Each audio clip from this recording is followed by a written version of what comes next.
Testing.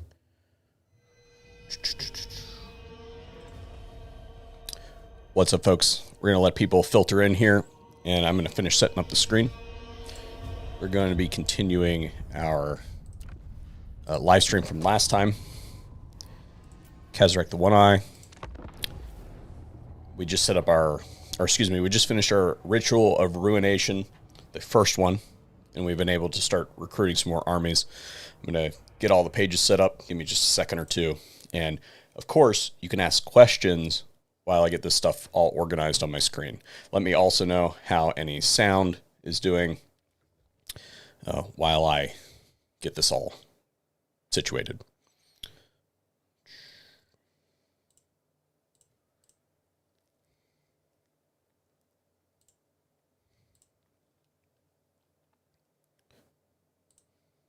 We just set up our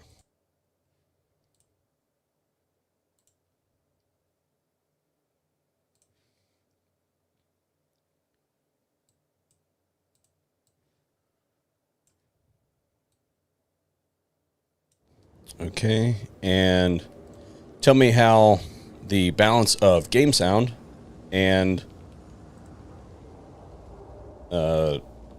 commentator is doing. After looking back last time, it seemed to me like I was perhaps just a little bit hot. So I took a picture of where it was, and I have tried to put my microphone in the exact same spot where it was last time. Let's see here. Where is my watch page? Okay. Let's put this.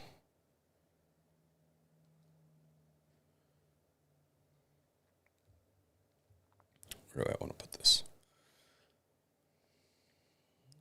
Let's put it down there.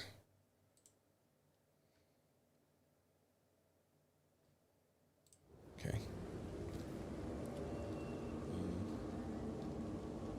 Put the chat over top of it. Okay, cool. So if you remember back last time, I said that it was going to be a minute until I was able to stream again. However, my schedule got a little bit blown up today. I was going to do some mowing, but by blowing up my schedule, I mean the mower blew up. So I'm not going to be able to do any mowing today. The belt, the main drive belt on the mower exploded, and we have one on order, but it's probably not going to arrive for a couple days. So the one that we did have for a replacement, because one is none, two is one, turns out was actually the wrong length. So even though it said it was the right product, it is not the right product. So, yeah, so we are dead in the water on that, and it takes, it takes me, I'm in a very relatively unique situation in that my family owns like the whole frontage on the main highway that we live on. So we all kind of use one machine. That increases the amount of hours that the machine gets, but sometimes when I go over there, it takes like an hour or so to do my lawn, but then, sometimes I'll do my parents' lawn while I'm over there because I'm already on the mower and I'm already sweaty and covered in debris and all that sort of stuff. So, unfortunately today, the mower was blown up when I got to it. So, that has freed up probably about 3 hours worth of time, and we're going to spend it live streaming. So, as we said last time, the first super chat gets to name character, and then after that, we'll start naming units, important units. So, anyway, so where were we?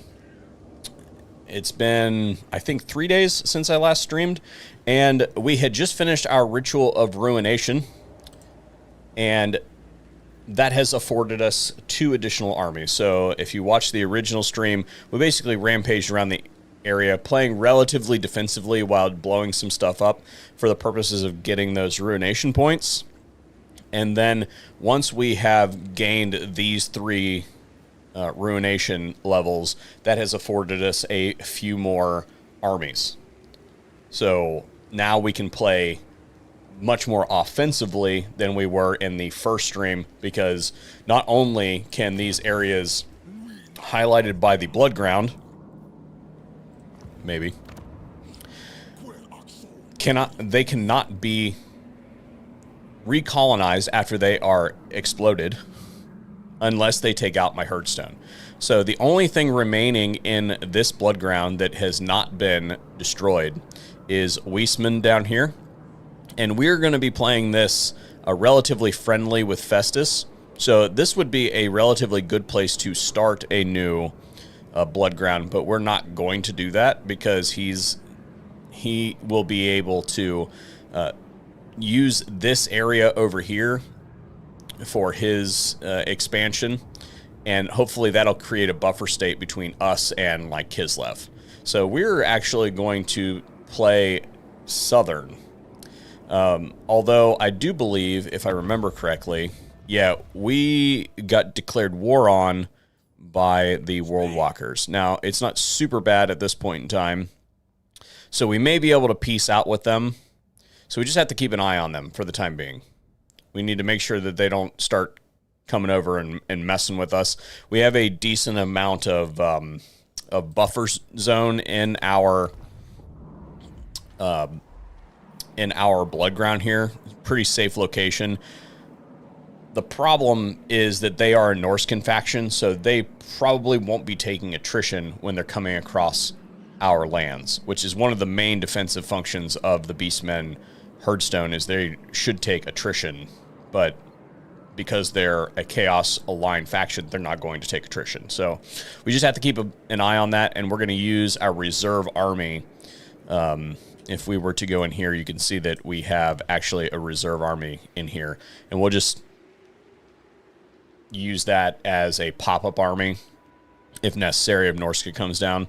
Hopefully, if we can outlast any incursions from them long enough, they'll just peace out with us, because it is going down. But ultimately, if we look at their alignment, let's fight. They're at war with these factions, the Ecstatic Legion. They're going to be pretty busy doing that stuff. I don't think they're going to come over here. And if they do, we'll just crush them. So anyway, we were recruiting with this lord, and that was last turn. So basic army at this point in time. This does not look like too much of a threat.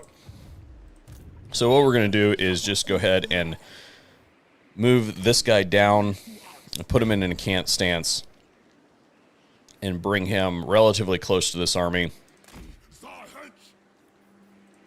and do some more recruiting. We don't have any like really fast units, so we'll go with some dogs and some archers.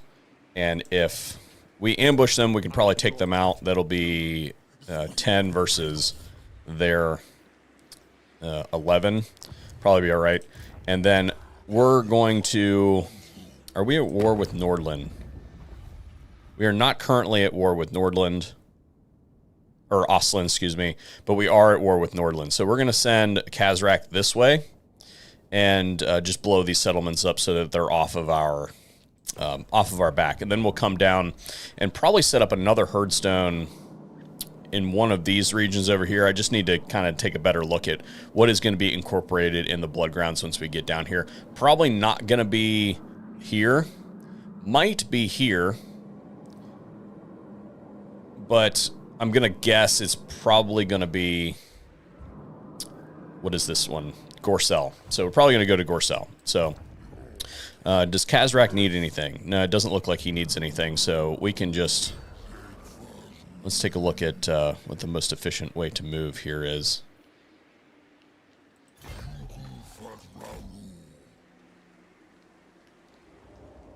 Okay.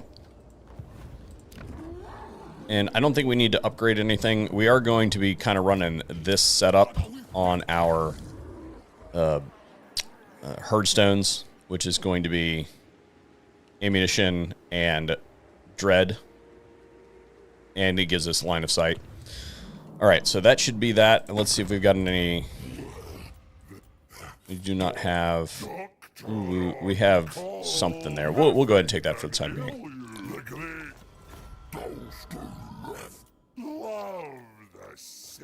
Who calls? Okay.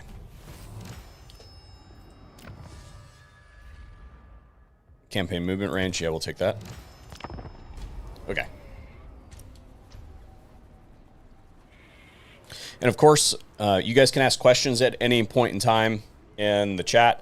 They don't necessarily have to pertain to Warhammer 3. If you're interested in some of the other stuff that I cover on YouTube, by all means, ask those questions. I'll address it on air. And actually today, I just got this in the mail. This is my new... This is supposed to be a work pad, like a cleaning pad. It's from XS, the site sponsor that I use. But it makes a fantastic mouse pad. I was using an Alienware one, and it's not... This is much faster than the Alienware that I was using.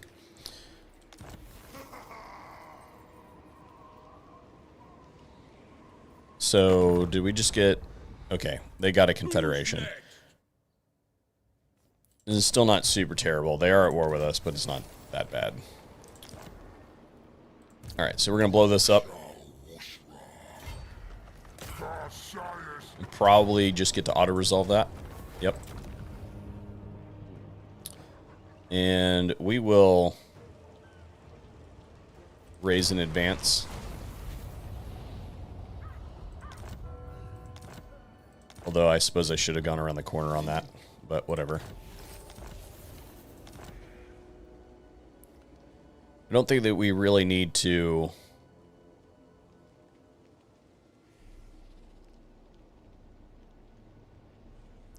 Are we going... Where are we at right now? Are we going to take a... Let's just do this just in case. We want to continue to replenish. And then... Looks like we have some incurring armies from... I refuse. We are at war with Marienburg, right? Yeah. Okay. That looks like almost a full stack. We're going to have to retreat this army. Or will we?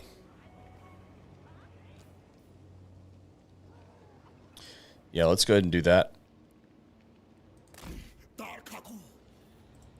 We'll raise.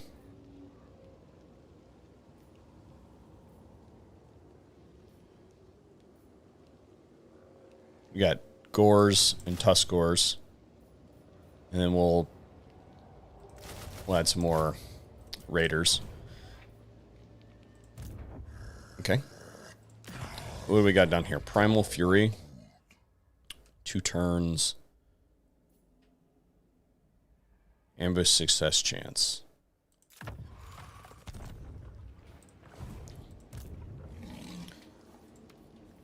Do.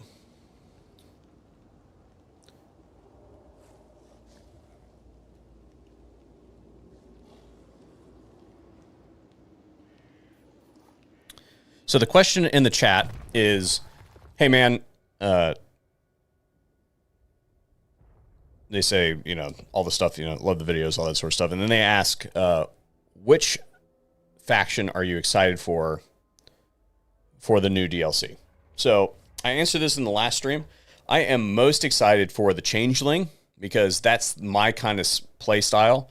I believe that it's going to be very heavily influenced by like the Skaven Undercity mechanic. At least that's what I've seen, you know, kind of leaked online. At this point in time, I think everybody's pretty much familiar with what I'm talking about. I think that that's the one that I'm going to be most excited to play because it's going to be pretty close to that mechanic. But second, I would say that I'm looking forward to the Kislev stuff. I am not really interested in the Cathay expansion in the DLC whatsoever. The only thing that I would say about that might be good as far as that is concerned is making Cathay a more challenging faction to go up against, because right now they kind of come off as a limp noodle. right? They're a no-count fact. All the factions are no-count factions. Unless you're not building your armies properly, you roll into Cathay, and they're going to throw 2 or 3 stacks at you that are going to be super balanced armies that are really easy to deal with if you got the right army compositions. And just, you're going to be able to roll over them. The only thing that gets a little bit difficult is if you're running a faction that doesn't have any fast unit. Like, I suppose Nurgle is sometimes challenging, but if you got the summons for Nurgle, then you can summon them on their artillery. So as far as the expansions to Cathay are concerned, maybe the additions will make it a more challenging area of the map to conquer, but other than that, I'm not really interested in it whatsoever. And then I think there was a build. Yeah, we'll do that real quick. So if we look at this, does it show us, if we do this, does it? Okay. So that would be part of the blood ground. This would not be, but if I did it there, then that would be. I don't know that it's really worth. It would be nice to deny the territory, but it doesn't add anything over here, versus if I do this, then it adds all of this region, right? So I think it's worth allowing this to be colonizable and setting up the herdstone down at Gorcel to add Isleheart all the way up to Corone. Yeah, I think that's what we're going to do. So we're just going to continue to march this army down that way. Yeah, that's what we're going to do. Check diplomacy, even though it's unlikely that we're going to get much out of it. Never mind. Remember when I said that it was worth our time, or worth it to not destroy this faction? That's why. Okay, they won't do that. All right. And moving on. This is why I selected beastmen, because it's relatively easy. While we wait, I'm actually not going to be able to do much filming in the course of the next couple days, because I'm going to be doing a lot of outdoor work. So I might be able to do a little bit of filming in the evening. Yeah, it's okay that they blew that up. We don't really need the ruination points at this point in time. It's nice to accrue them, but it's not crucial where we were really trying to pinch and save ruination points, or marks of ruination, excuse me, when we put up our first herdstone. Did they wave off? It looks like they did.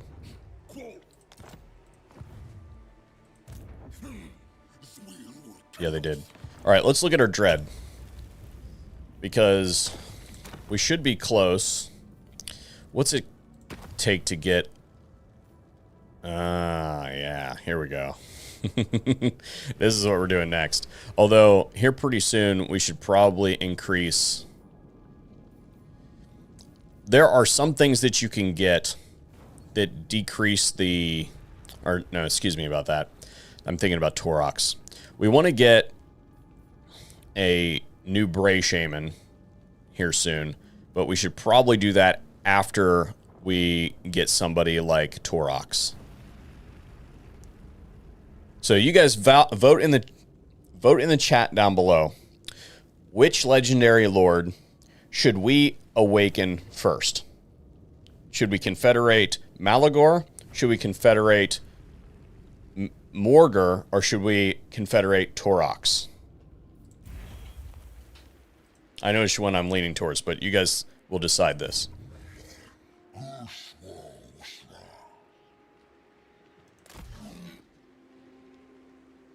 Okay. We're going to slip Kazrak down through here, set up the herdstone, regardless of what this army does. If this army comes up and colonizes this, we're going to let them, and then we can just blow it up in a subsequent turn. we're going to go ahead and... That other army must have gone back here. So I guess we will move this down. And how many units? We got the capacity for 3 units. So we'll just move it to...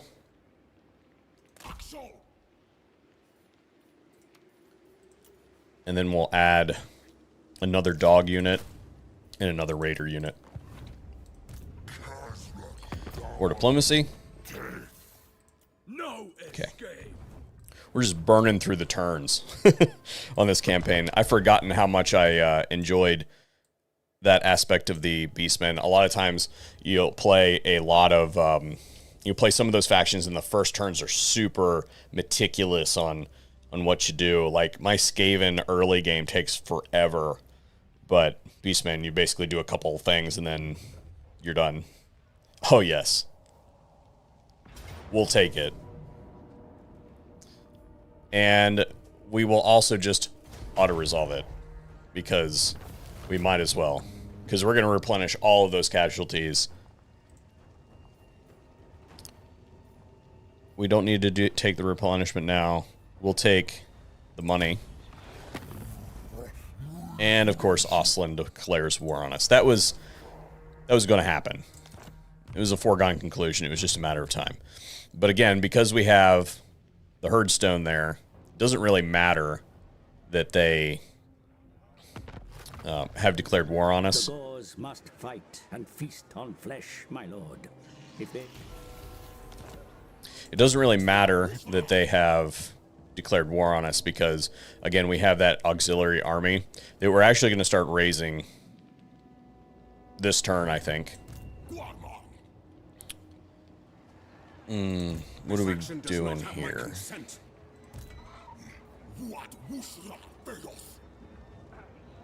Does this cloak us?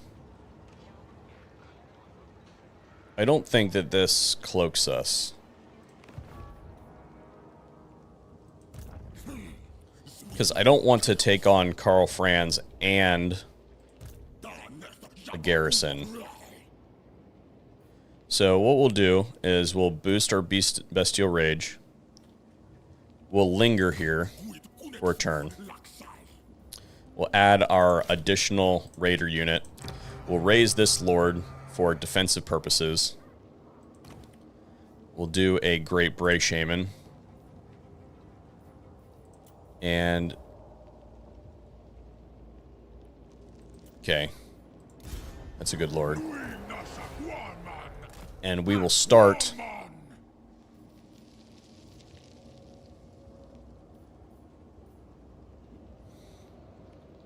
we need them to move this next turn. So we'll give them some harpies and do that. We're going to try to set up an ambush trap. We're going to hope that Karl comes up this way. If he doesn't, then next turn, we're going to draw this guy out, have him stand there and do nothing, take a couple units from this one, put it into that one, and basically create a weak army there while this one sits there waiting to ambush.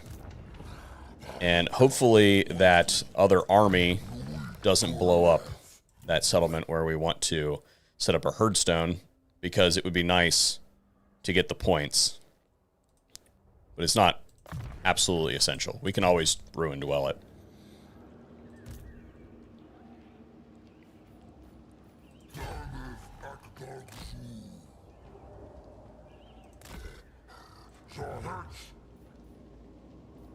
Okay, to the chat. What do people say? Everybody says Torox. Every single person says Torox. All right, fine.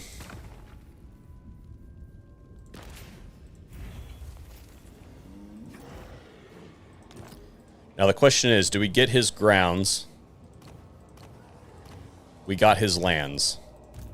So that means he, even though we are short a lord, he's on the campaign map. And his army looks like passable. We can work with this.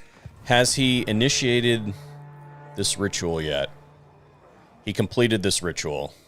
So we can go ahead and upgrade his Herdstone. And we will just kind of play in this area until Actually, he's done a really good job of destroying this area. Kudos to the AI, I guess. So we'll destroy this, and then we'll make a call on whether we are going to disband him based on how many armies start flowing through the area. But it looks like we're doing okay. We might be able to move over here and set up another herdstone. But we have to keep in mind that if we do anything as far as disbanding armies are concerned, then we are in trouble because we are already +1 army, right? Yeah, we're already up an army. So anything that we lose, we can't replace at this point in time. So this one looks like a pretty easy fight up against whatever faction that is. We're probably just going to be able to auto-resolve it. Who is at war with them? Nagarond is at war with them. And so is Silostra. Yes. Maybe we can... Destruction will bring me No. pleasure. They will not let us. So we're just going to have to force our way into the war. That's the big problem with the Torox campaign, is you got to deal with those guys. Now, Torox does still get additional movement. He just does not get his what is it? Blood Greed? No. Gore Feast? I don't remember. His Rampage mechanic. He doesn't get that when you Confederate him. Close victory. Okay, cool story.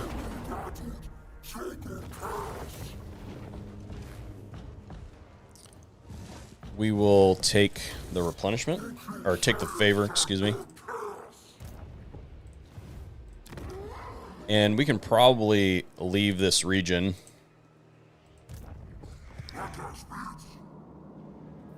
Was that the end of that faction? Yeah. Alright, so we're going to take Torox.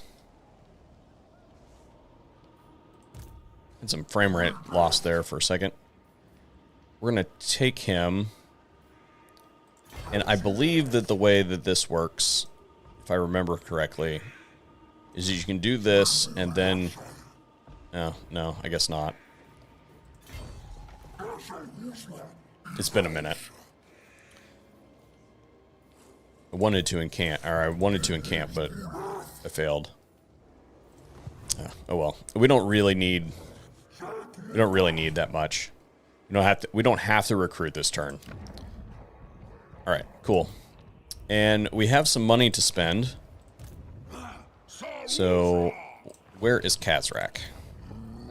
Let's go ahead and upgrade Kazrak's Blooded Lair. There we go. Low Bestial Rage.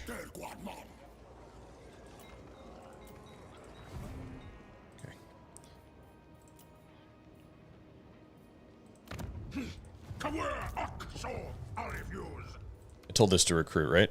Yes. Alright. Next turn, we're going to hope that Karl Franz comes up here and gets bushwhacked, but that may not happen. We're also going to hope that the other beastmen faction does not blow up Gorcel. And we got him, boys and girls.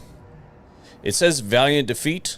I don't think that that's how that's going to go based on this army here. We do have to watch out for Karl Franz, but it looks like they're heavy on the halberds, which the halberds do not have. They have a fair amount of armor piercing, but they do not have shields, so that's good.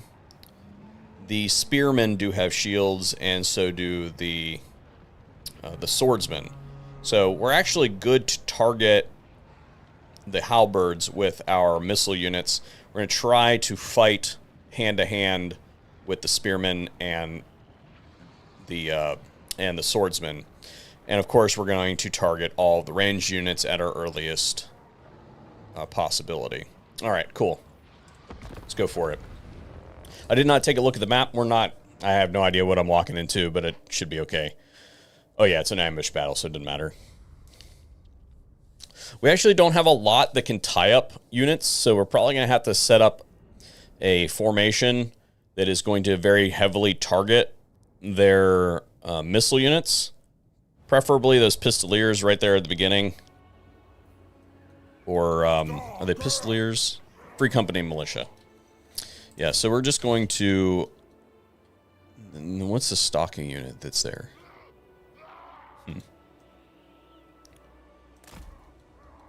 So we're going to actually set up... This is not something you should typically do with the beastmen. But we're going to set up a bit of a checkerboard. But then we're going to shift it around a little bit. So we're going to turn this like this. So that's probably good. And then we're going to turn these ones right here. And then we'll stack the rest of the checkerboard over here. Because these ones are not going to charge in and attack our archers. Right? They're just going to stand there and get shot to pieces. They're going to try to return fire. We're going to use our limited amount of frontline troops to try and hold back all of this, which may or may not go very well. And we have a manticore too. So the manticore is going to stay away from any of the anti-large. We're going to have to use the dogs, even though they're not going to be ideal for holding back infantry. We're going to have to use the dogs, and we'll use them one at a time, so while one is routing and the other one is not. And then we'll set the chariot over here for a distraction. What are we going to attack with our manticore? We'll send the manticore in to strike. You see, if I send him in there, he's going to get caught by all this. So we might as well just use it to dive. Yeah, we'll just set it up here and use it to dive on anything that we need.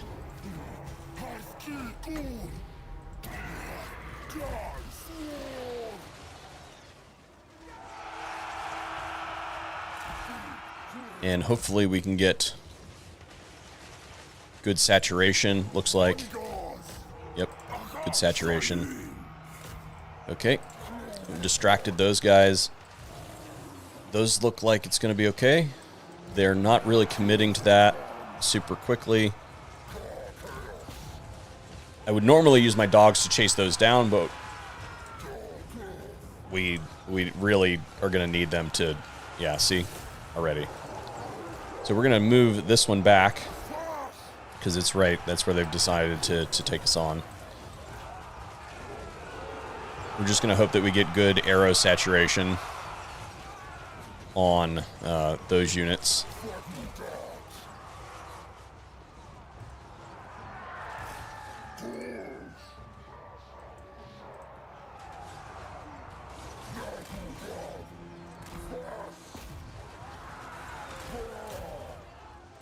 Thank you for the chat for correcting my my untrained Empire eye. It was a huntsman that was stalking. Okay, that looks okay. We're going to start firing at this seam up here. Looks like those dogs did fine. And we're going to start closing up this flank a little bit. And we're going to do it by sending these two units forward to take on those.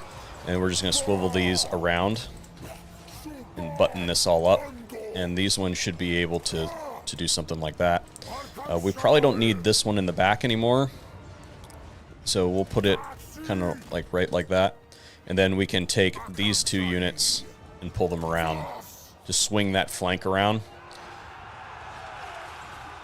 Where is our Bray Shaman? Where is our chariot? Oh, Karl's beating up on our chariots.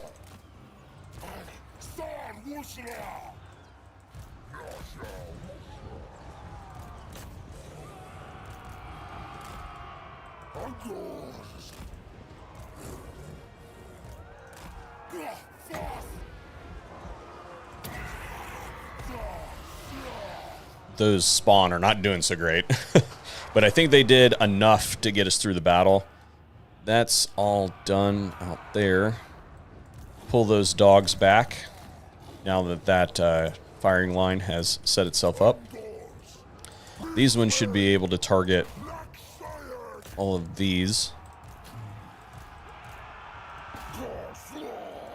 Just hold that position. Those dogs don't have to hold super long. They just have to hold long enough. Those units only have bronze shields, so we have more than enough ammunition to finish that off. Although they can totally target that. It wouldn't hurt my feelings any. We'll let those guys fight Karl for the time being while we finish off the rest of his troops. And I think that's the army losses. Cool. Now let's see if we can... Is Karl Franz on anything? No, he's on foot.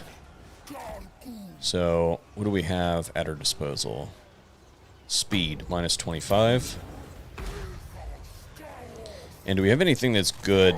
Let's use the Manticore. We didn't use that Manticore at all. We didn't have any emergency situations. Alright, so give me my fast units. We're going to run down some of these. Where is my chariot? It's already engaged. First dog unit.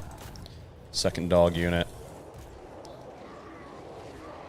Yeah, that Manticore should be plenty good. We'll tie him up some more with those units. And then these guys are relatively fast. We're going to run them down range here and see if we can get them to catch up with anything. And if they do, then good. If they don't, then whatever. And yeah, that was a pretty easy victory. We took a little bit of damage on the spawn and the gore herd, but that was a foregone conclusion. We didn't lose any of our chariots, which is good. They might be able to do some more damage on that. And because we were in camp stance, we should replenish. Right? I don't know that that's the case, but I'm pretty sure that that's... I don't think we get kicked out of a camp stance just because we ambushed an army. I'm pretty sure that means that we get to continue.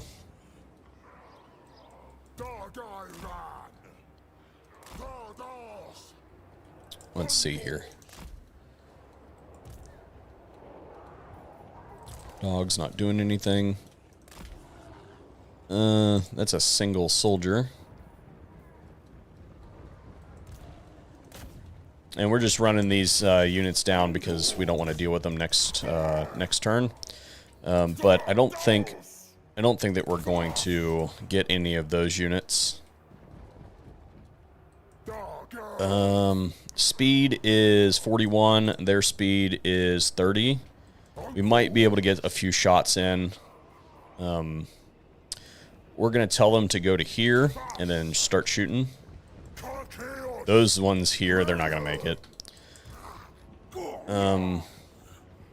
We can probably tell these guys to fire on that unit and get a couple kills there.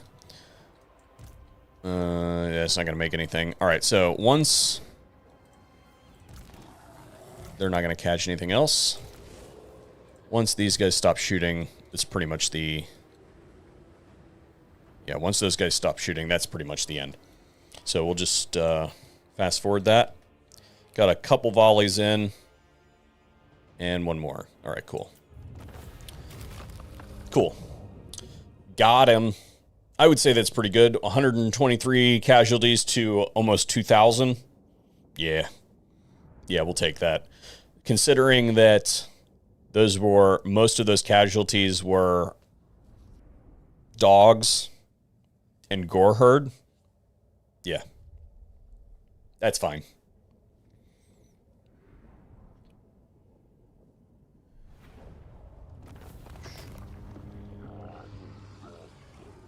Tuck asks, hello, how goes the destruction of the Empire? It is going fantastic so far. So I'm very happy to be able to do this one today. I'm now finding more and more excuses to live stream. So today, for anybody who showed up late, today's excuse was the mower blew up. We can replenish all of those casualties if we wanted, but I believe that we're still in a camp stance. So we're going to take the favor instead, because we have some stuff that we want to build up. And it looks to me like he was in force march. Yeah. Karl Franz was in force march on that one, so he got wiped out. Fantastic. Perfect. That likely means that that other beast herd is not going to... They did attack, but it looks like they lost. Yeah. And that's okay. We already extracted a couple thousand favor out of those ones. So I'm totally okay with that.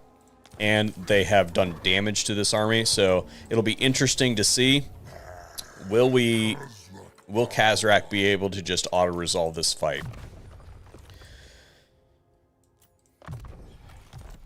It's been a minute since I've checked any of our equipment. Let's go through any of this and see if we've got anything that's good.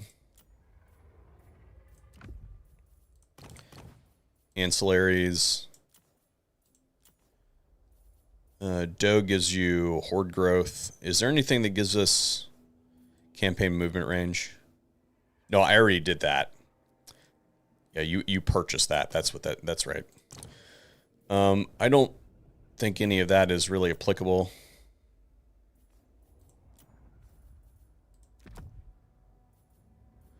Wait a minute. Oh, that's the Gray Bray Shaman. Okay.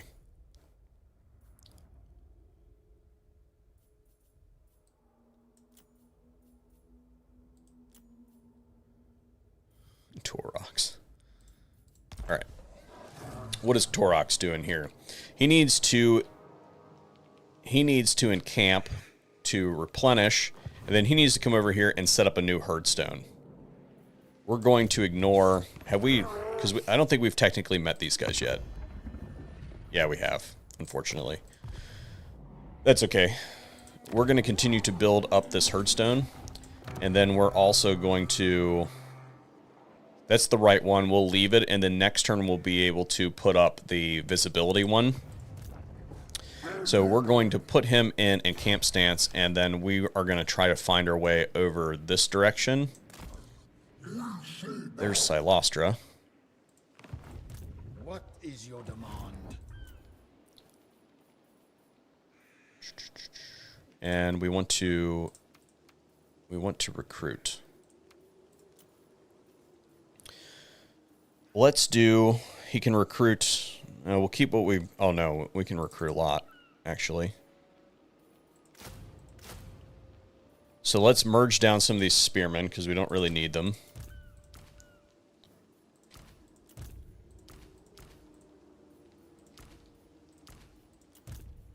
Right? We don't want to get rid of these guys because we have limited capacity on these ones, and we don't want to increase the capacity on those ones because why would we waste the dread on those ones, because they're kind of crap. But if we were to disband them or lose them, then we can't replace them at this point in time. And we are at our limit on those ones, or we're over our limit, actually. So the only thing that we could do is delete one of the spear units. We've got enough front line to do that. So, and then we'll add another Ungor Raider. Which, the early game on Beastmen almost always looks like Ungor Raider spam. So, whatever. This guy gets that. And then we're going to go down the magic line.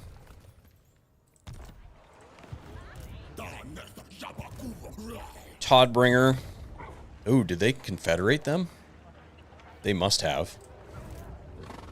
Yeah, they did. Confederation with the Empire. Okay. Not likely.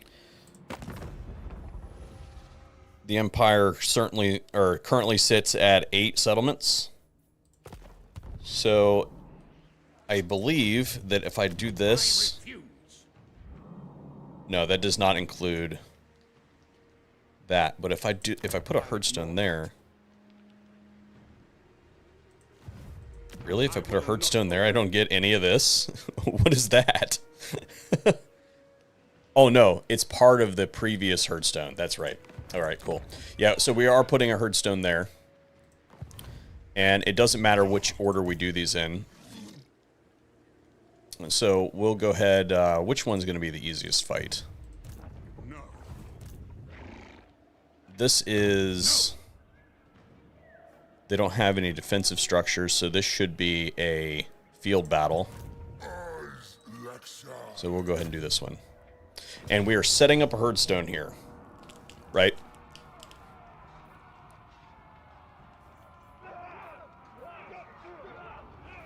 Banners. Melee attack for a unit. What does this one have? Armor. Extra armor for the Bestigors. Melee attack for the Gors. Hang on a second. This is killing me. So for those of you who don't watch my other channel, I have a channel that deals predominantly with firearms stuff, and I've been wearing hearing protection all day, and so my ear is just absolutely destroyed right now. So I'm gonna have to keep switching back and forth between the two to give my ears a break. The worst is the hats with the bean on top. I've basically thrown away as many of those as I can find. Okay, so this should be a relatively easy fight. They are damaged, and they're very heavily in the missile side of stuff, so we don't have to really worry about them rushing us. We just have to get good arrow saturation, and we have enough rear units to disrupt that back line. So let's see. I think we can probably lure them. We do have Vanguard deployment. So I think we're gonna set up on this hillside over here, and we might be able to lure them through with some spells. Although that guy doesn't have Vanguard deployment.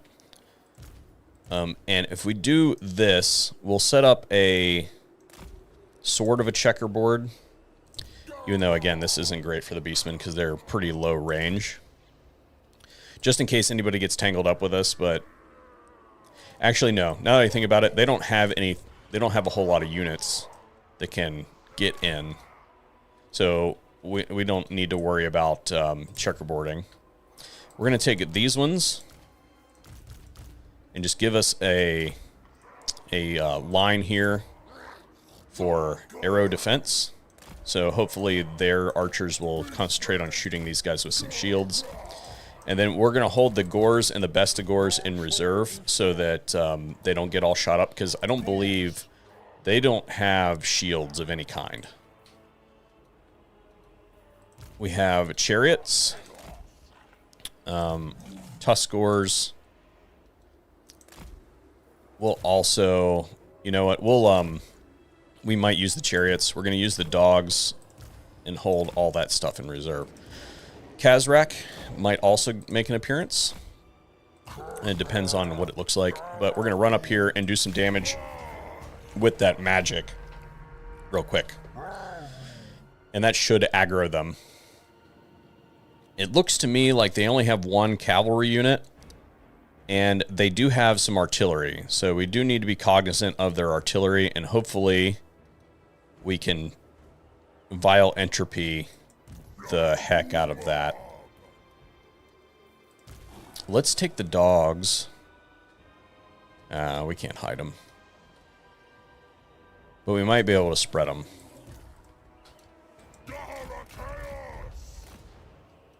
So I want to try to get their units to remix, to change their formation and make a blob that I can hit with the vile entropy.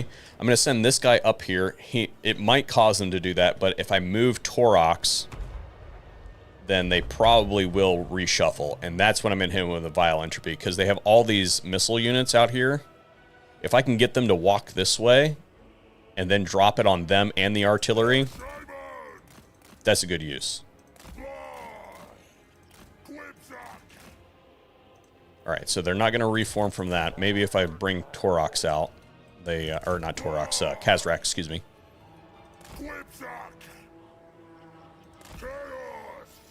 I could sit here and waste all their ammo. It looks like a Bray Shaman on a chariot is large enough for the Empire to decide to... Ooh, look at this.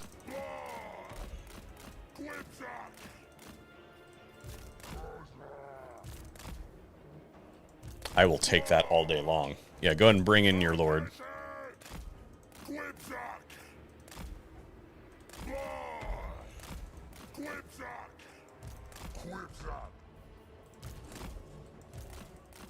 Is he on a horse?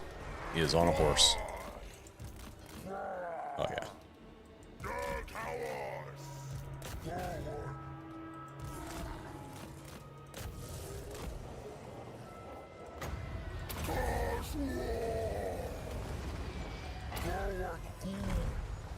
You just have to be somewhat cognizant of, okay, are they reforming? They're not reforming. They're advancing, it looks like. Maybe?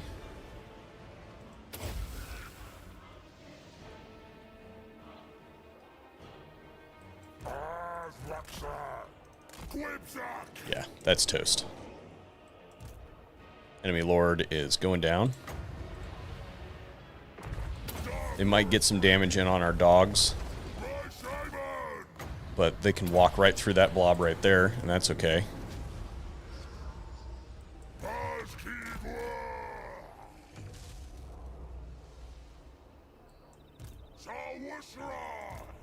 We need to make sure everybody is on pursuit. 25 seconds until the next Purple Sun of Xarius is available. Don't know if we're going to do any good work on that blob. Got their lord. Get out of there. We can probably bring in these guys. Oh, yeah. Oh, yeah.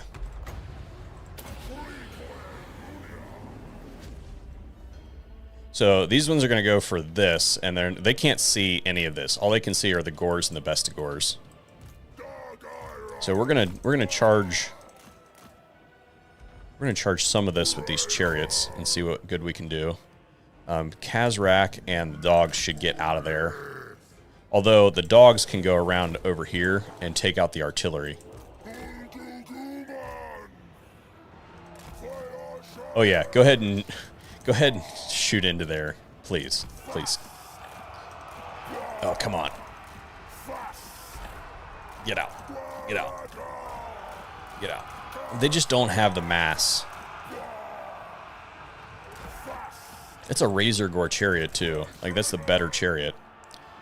Okay, so of the dangerous units for ammunition, I don't know. Should I use it on that? I have another vial. Ooh, no. We need to take advantage of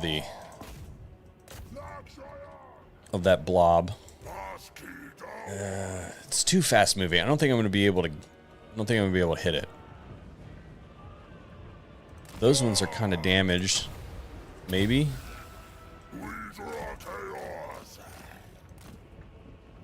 Got him.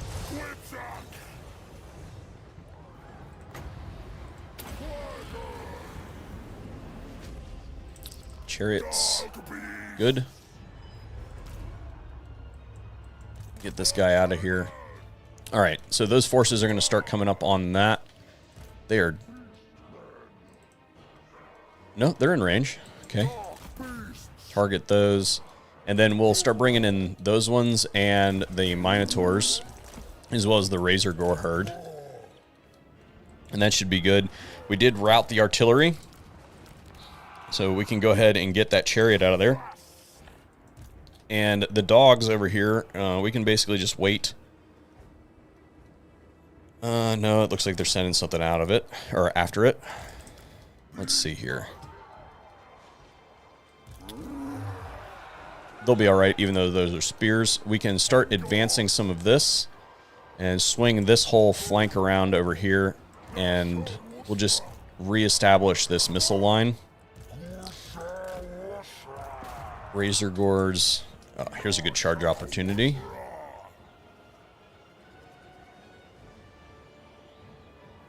There we go. Down the hill. That's an isolated unit. We'll go ahead and take it with the dogs. We'll tell the chariots to assist. This guy can almost just not do anything. Just got to keep him from getting shot. Kazrak has been doing nothing for a minute. We could probably pull those guys out. They've done enough. Why are they doing that?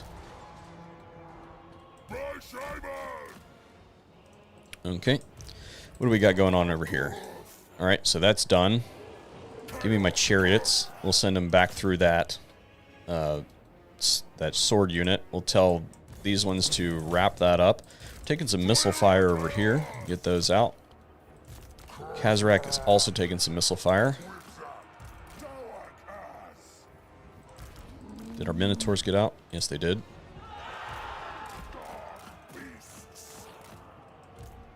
Okay, that cannot take that on, but if we isolate them, then we can probably do that. And let's see. Do this. Bring these guys around over here. And just sit that. Sit them right like that. No. I think we can just rush them now. Yep. Yeah.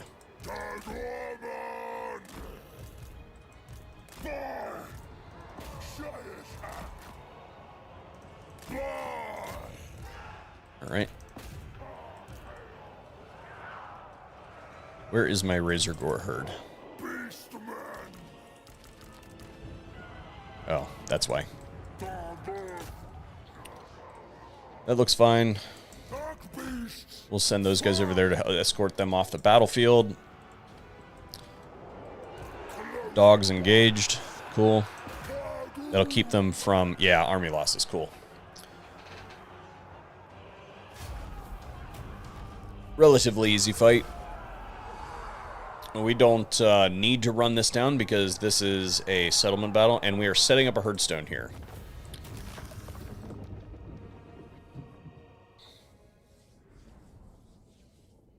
So does this... I don't think this destroys Marienburg. No, because they still have Marienburg itself across the river. Yeah.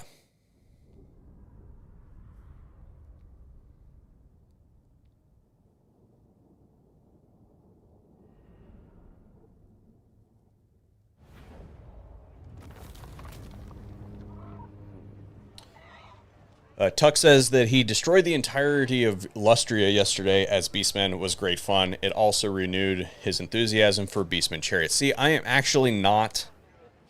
I'm not a beastmen chariot fan, but I think that's because I really like the way the Slaanesh chariots operate, and that has made everything kind of pale in comparison, and it just makes everything feel kind of...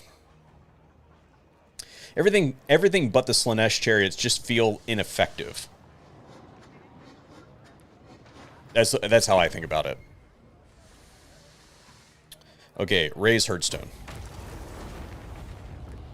And that is our herdstone shard that we have, which is actually bad. So that means we need to finish up. We need to get enough points to do a Ritual of Ruination here so we can get another herdstone shard for Torox to set up his second herdstone.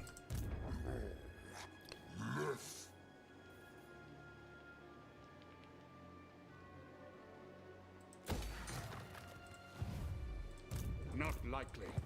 I'll ignore That will finish this area off. Continue to recruit over here. And we just need some stuff to put in front. So I guess we will take the giant, even though I don't want it. And we will take some of these guys, even though they're hot trash. Okay. It's a defensive army. It's fine. And then we're going to take out Boris.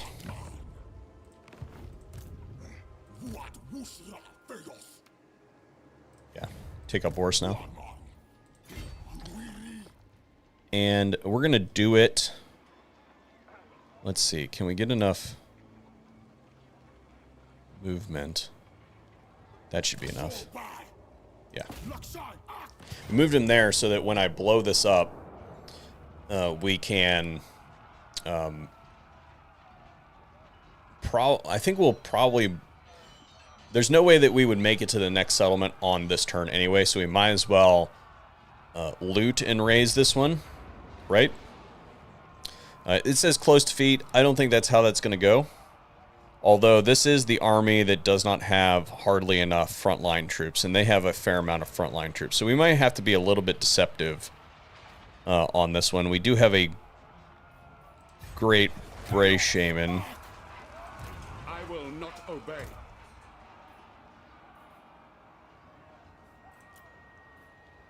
We can get some regiments of renown. Yeah, so what we'll do is we'll sacrifice...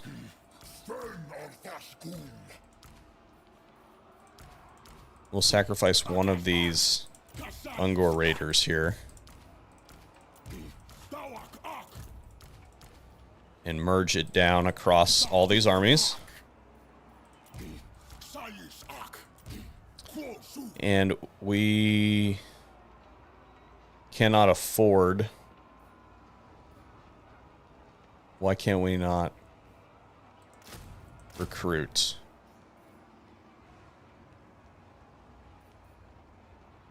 Oh, because we're not in it. We can't enter in camp stance. Not that big of a deal. We're down one Ungor Raider unit. Oh well.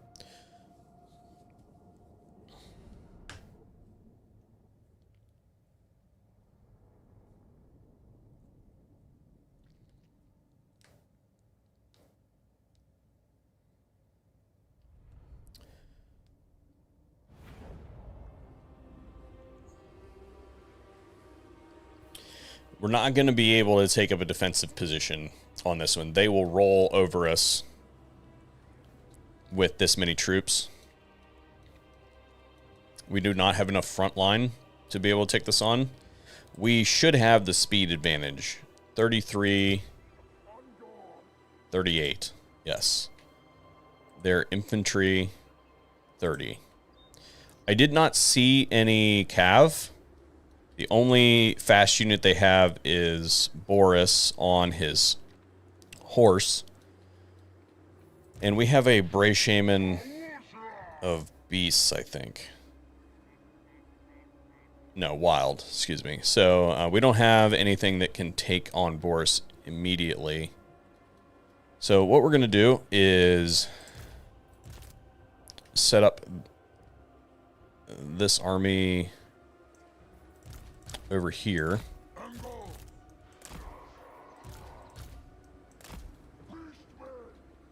All of our visible units that cannot Vanguard deploy, which is this guy. Well, I guess all of them can. We'll set up our visible units here. We'll take our units that don't stalk and set them up over here. That should be fine.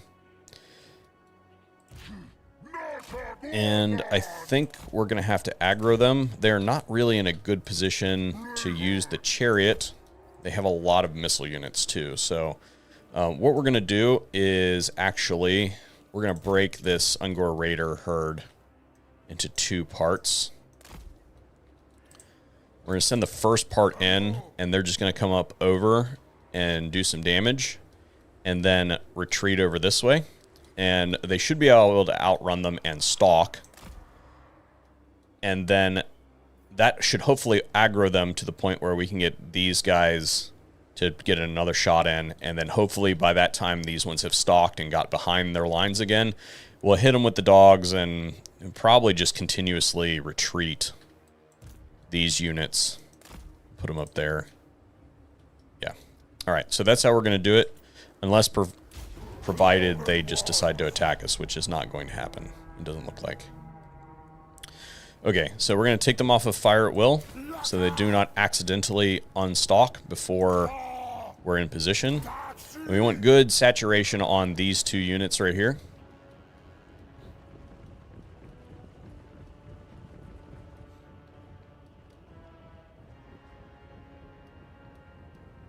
And again, we do not have to win this battle. We are the attacker, so technically speaking, we could do a whole bunch of damage to this army and then just retreat if it turns sour. All right, they spotted us. Fire at will. But we actually want them to all shoot that unit.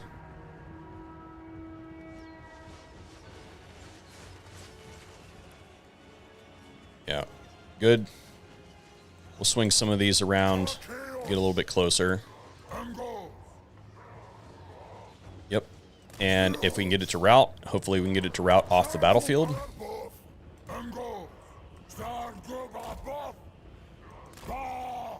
Just push a little bit more.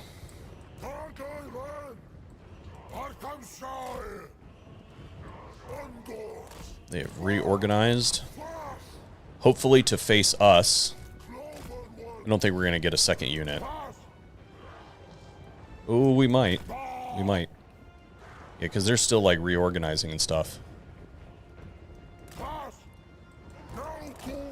We would have got more than one if I would have kept that unit where it was. Swing this.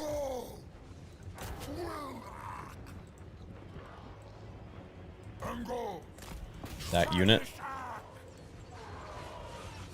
We want to be careful about targeting these units because they have shields. And we do not have enough ammunition to be wasting it on shielded units. But that is a unit that is currently oblique to us. So it's fine to hit it. Because their shields are not working right now. So we're going to move this a little bit closer and target that archer unit. We have begun to focus fire that. We've generated plenty of space for ourselves to retreat.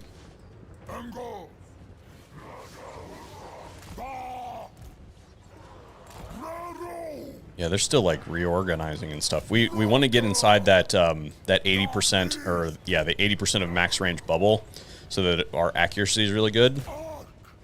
And it's okay if we take some casualties in this exchange. Right now we're trading really well. I got to remember this is a free unit, right?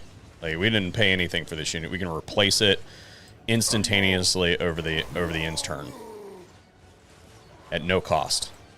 So it's all right if we take a little bit of casualties and a little bit of a skirmish against their much more valuable crossbowmen, right? No, archers. So this unit is about to rout. We need to hit it.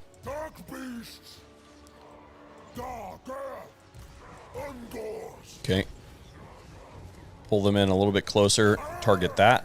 These ones can target. Okay. These ones got to get out.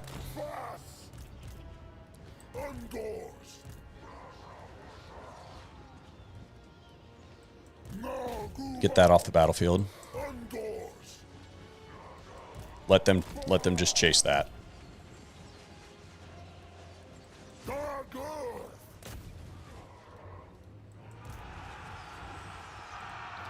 Okay. Get this out of there. Well, actually, yeah, let them just chase that. I will sacrifice these guys all day long to take out those missile units. We do not want them to rout off the battlefield.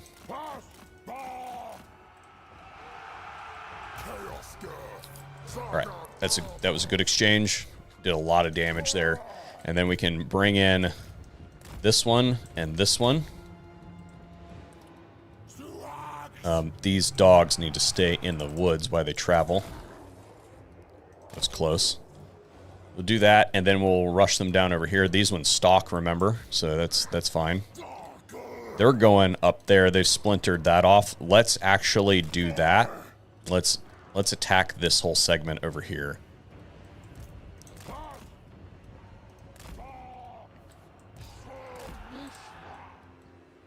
Those units are isolated. Two isolated units. Two isolated melee units.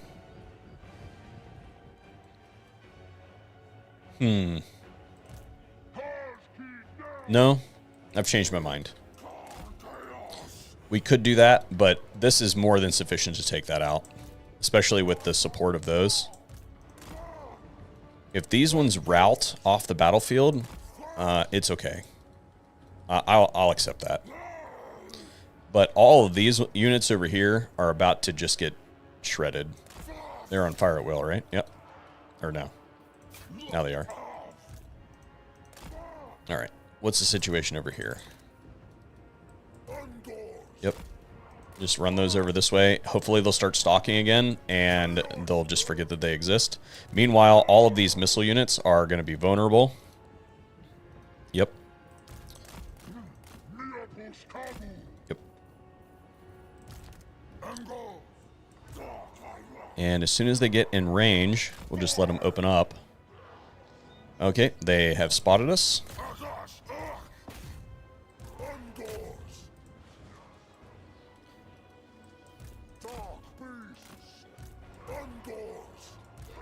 Is this stalking? Yes, this unit's stalking. We'll just put it in the corner over there.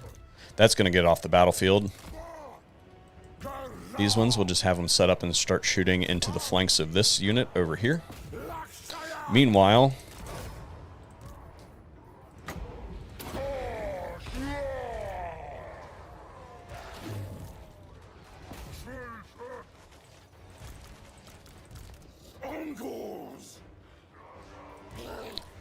all those missile units are now done. They can start pelting these units. Cool. Chariots. Tied up. What is the status over here? Todd is doing some damage, it looks like. Debuff him here again in just a second.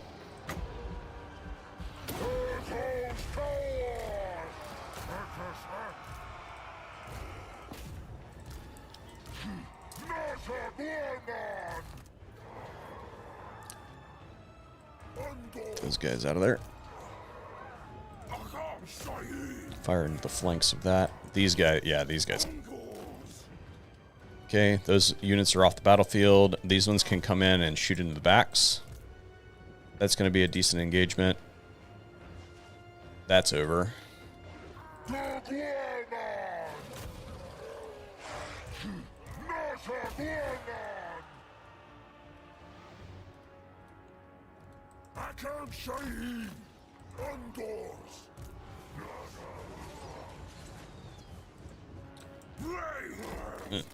Went the wrong way around that rock.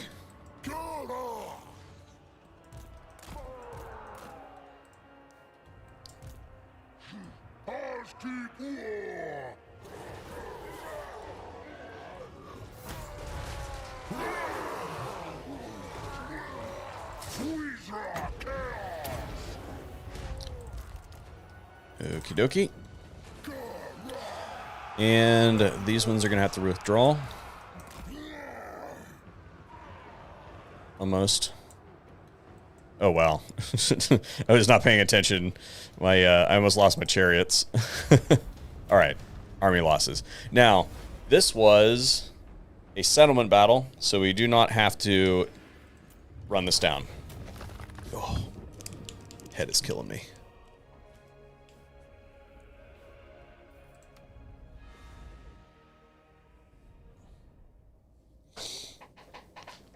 All right.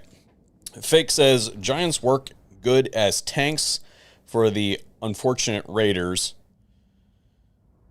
similar to how you would use a Hell Pit Abomination. I don't usually use Hell Pit Abominations. I am more of a speedy, high micro person, so I don't know about the Giants. Here's the thing about the Giant. As the beastmen, having a single Giant in your pool is fine because it's free. Yeah. So if you had to pay for it, like any of the factions you have to pay for the Chaos Giants, I don't typically use them. But if it's a free unit, like in the Beastmen, except for you have to spend 2 turns. I've got a defensive army up there right now that is recruiting it, so it's fine. That army was going to sit there anyway. It's not a big deal. But being that it takes 2 turns to recruit and it's free, and in any other faction besides this one, it's not free. It's something I don't typically use a whole lot. That's my mindset on the Giants. You're right; they are a huge bullet sink. And this one we are loot and raising. Tuck asked, "Did I see the Yuan Bow showcase?" I really do not have anything to say about Cathay. Right? I don't really find the faction very much fun. I think it's even more limited than what we got with Kislev. And I would say that Kislev is already kind of thin. So I played Cathay once or twice right when Warhammer 3 launched, and I just wasn't having a good time playing it because it just felt incomplete. Now, maybe some more DLCs down the road, but a single Legendary Lord addition to Cathay doesn't really do anything for me. Now, that said, I will play it, and I will let you guys know what it looks like, but at this point in time, I have not touched the DLC, so I can't render any opinion on it. And as far as showcases are concerned, until I actually get in and touch it myself, so let me transfer this over, because many of you may not know me from the rest of my work on YouTube before. I have a policy in my real work that I do not discuss any product that I have not actually tested. So for those of you who don't know, I do like firearms eval and stuff like that. I refrain from any opinions on any products that I have not expressly tested myself. So if there's a new thing out and it's a new iteration of something that I already tested and they've actually, just kept the thing the same, but they've added some new buttons or switches or whatever, then I will make generalizations about it. But if I haven't tested the base model or anything like that, then I don't say anything about it. It's a professional courtesy. So I have not physically tested the new DLC, so I can't say anything about the new DLC. And even if I had access to it right now, the embargo for that for a review is not lifted yet. So even if I had seen any content that was exclusive to content creators, I couldn't discuss it at this point in time anyway. But just my general gut feeling from looking at what's going to be offered in the DLC, I really don't care about the Cathay stuff until they get a full build out. Is the concept of like the yin yang system cool? I guess. Okay. I liked what they were trying to go for, trying to build the balanced armies, and it works good as a player, but generally the AI when it comes to playing Cathay and defending Cathay is a joke. Okay?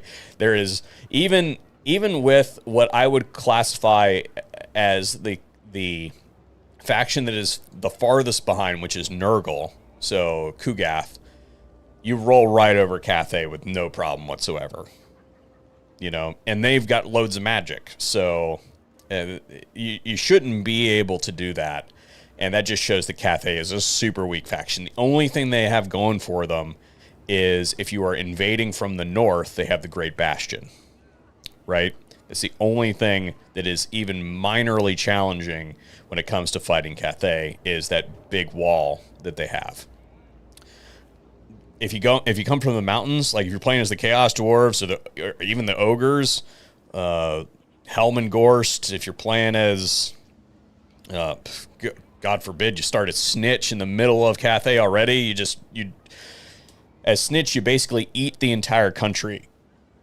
You actually slow down your conquest as Snitch because you want to take advantage of all of the caravans that spawn as revolts in the areas. Like, you want to influence revolts in the areas because they just spawn caravans that you can then take out and make massive quantities of loot.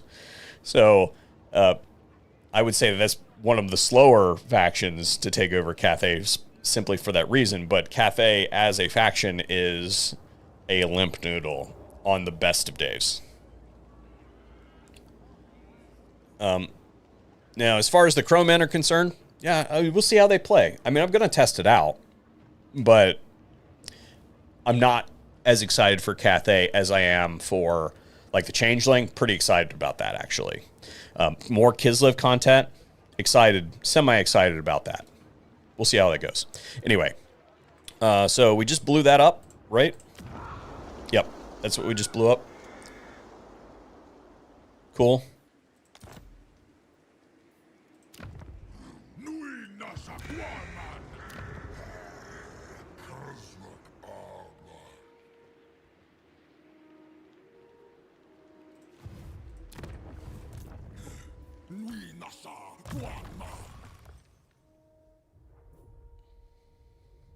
Let's see. We want Traderkin is really good. What's the passive? Vigor. We'll go with Traderkin. It's a pretty good spell.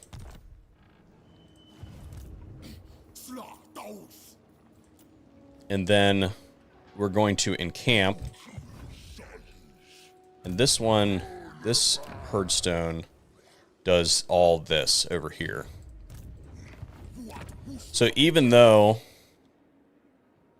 this is a really good Herdstone, we may have to hurry this up because we need another Herdstone shard.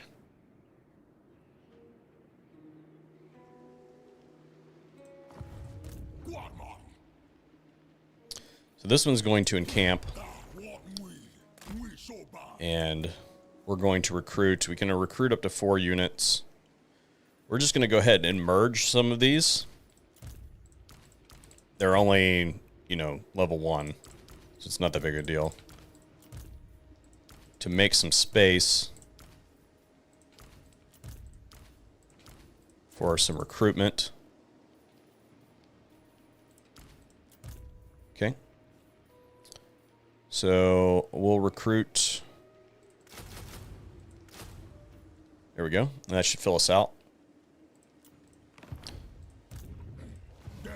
Okay. Kazrak. Let's go ahead and get the... Where is the... This would be a good one.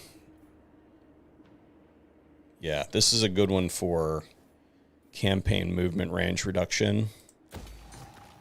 And... Where is the visibility? Yeah, there we go.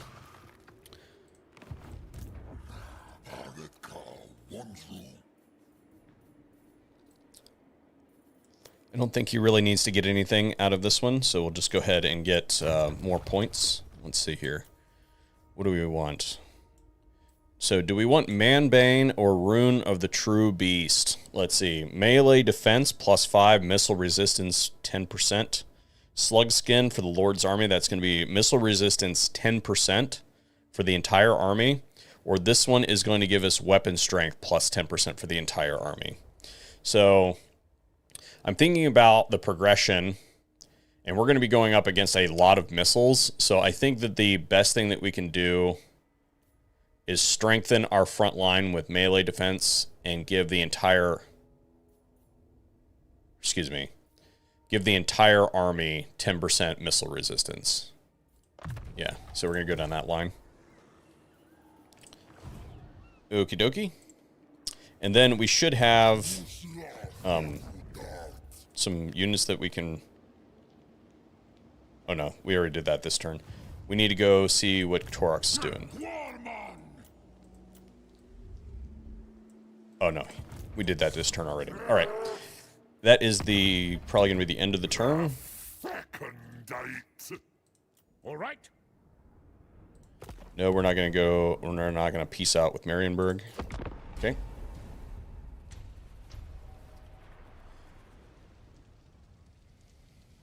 Tuck says, Snickage and Lolkir destroy Cathay easily. Yes, they can destroy Cathay easily. I would argue that, at least with Snitch, you want to... Because Snitch has the ability to recruit...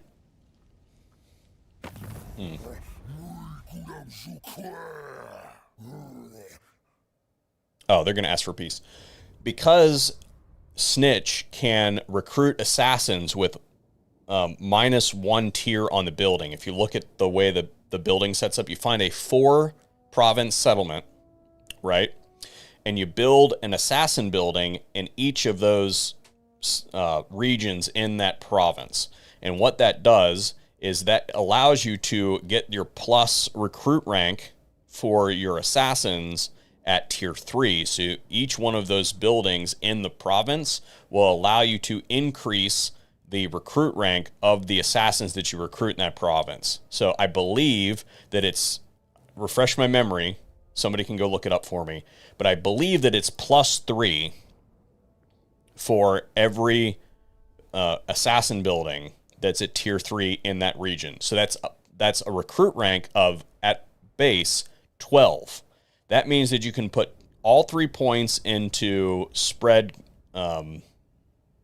control, which reduces or increases your control in the area, but decreases the enemy control in their regions. So you can set up assassins in a cluster in a region and cause a revolt near the capital. And there are some capitals that if you do that in Cathay, instead of spawning a lord that is just a normal, army for attacking like a normal revolt, you get a Cathayan caravan instead. So you can then attack that for the huge amounts of loot that you can get out of Cathayan caravans. So supremely powerful in the early game to be able to just recruit a big pile of assassins and literally just sit them there. And of course, you can do agent actions and stuff like that while you're waiting. But if they're in the enemy province, then they're reducing the control in the region, fostering revolts. And you basically just sit there with a basic bitch army and just wipe it out. Attack it with multiple armies if you want to increase that loot, but definitely worth your time to spend a little bit of extra time in Cathay as Snitch. Lolkir, maybe not so much. Let's see. Do I have any tips from Cetra? You know what? I think Cetra's so overpowered. I haven't played Tomb Kings in a good minute, but Skelly spam, man. That's all I can say. Somebody says they go for weapon strength, but it makes sense for my army to go. Yeah, missile strength for this army, yeah. All right, so back to the game.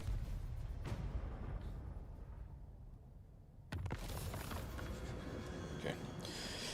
Question is, are we going to war with Silostra?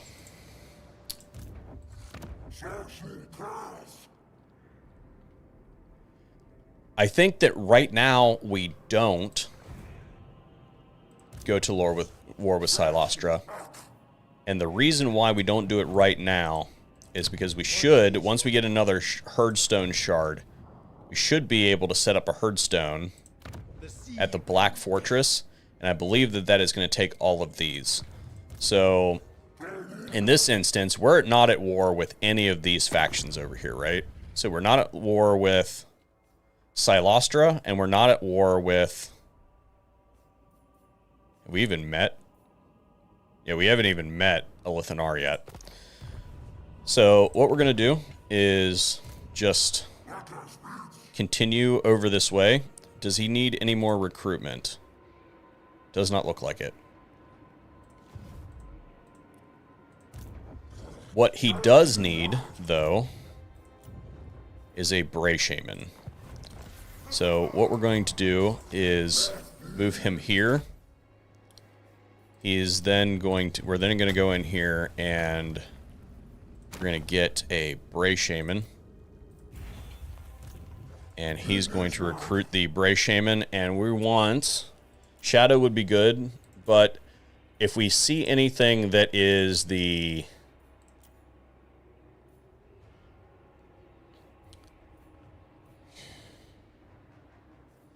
so we're actually going to, I'm not super happy with this. We want Shadows, but we want all the heroes in Torox's army to be Minotaur units. Because Torox, let me show you what we're doing here.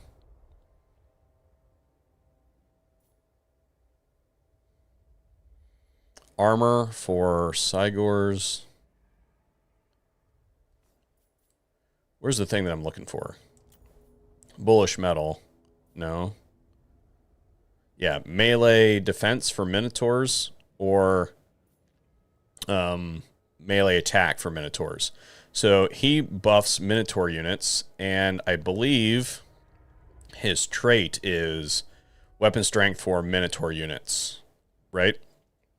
So all of the heroes that we put into Torox's army, we want to have the trait that we can't find here, which is, I'll see it when it pops up. So we're actually going to cheat, and we're just going to raise all the ones that we wouldn't have used, right?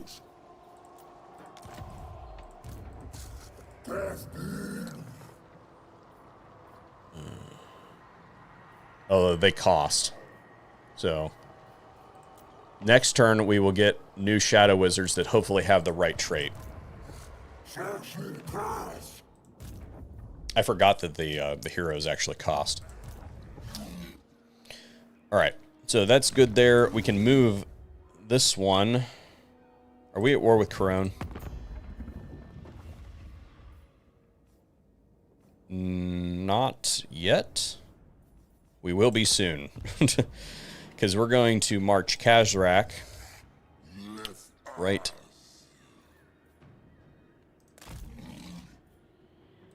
to here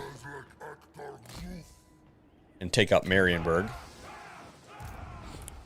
This one is going to come down here and take out this one. Pretty easy. That should be maybe? No. Alright, so we're going to have to fight that one manually. What is this banner? Melee attack +4 for the assigned unit and frenzy. Well, we only really have one unit that's useful on. Okay.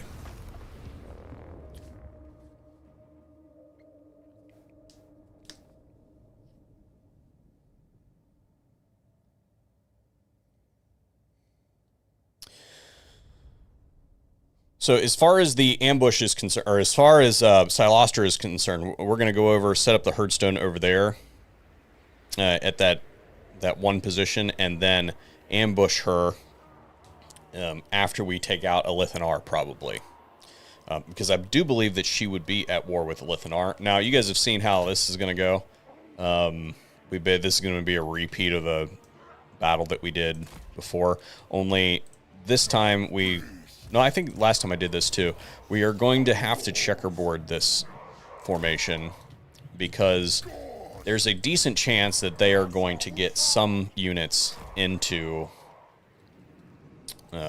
our line of archers here. So we're going to do that, and that should give us enough saturation on that back unit. And we'll move the rest of this over to this side. Stack it a little bit heavy. We're going to put the melee units in front there, even though, you know, some of those are not going to be great. We're just going to rinse, wash, repeat on this like we did last time. They should be able to take that out just fine.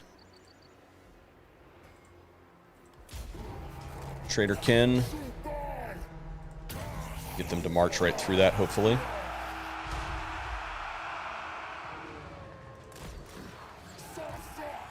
Target this guy with the Manticore. Alright, let's focus fire on some of these units. we need to make sure that we take out the archers quickly, because that's the most dangerous part of this army. Of course, getting those guys mixed in would not be good, but at least, yeah, these guys can help support that. We can try to do some stuff with that. How many does this need? 9? Okay. If that forms a blob there, that's okay. We're going to actually send this one out after that. Try to escort it off the battlefield. Finish focus firing that. Actually, these ones are going to swing around like this. These guys can focus fire that. And then these ones can turn and just start shooting into that blob over there. Then where's our Bray Shaman? Almost ready with the Traderkin. We'll just let him do his thing. We'll let him tie up that unit. It'll be all right.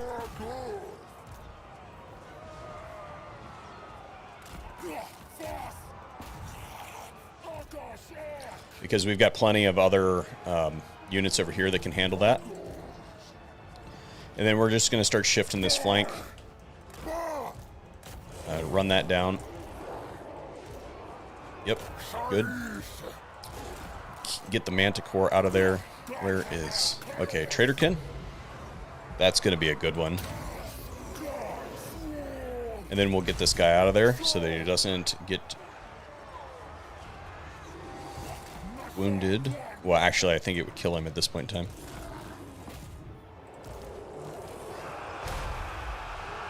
Yeah, and that's the army losses. Okay, so that... They were on forced march, so we don't have to run this down.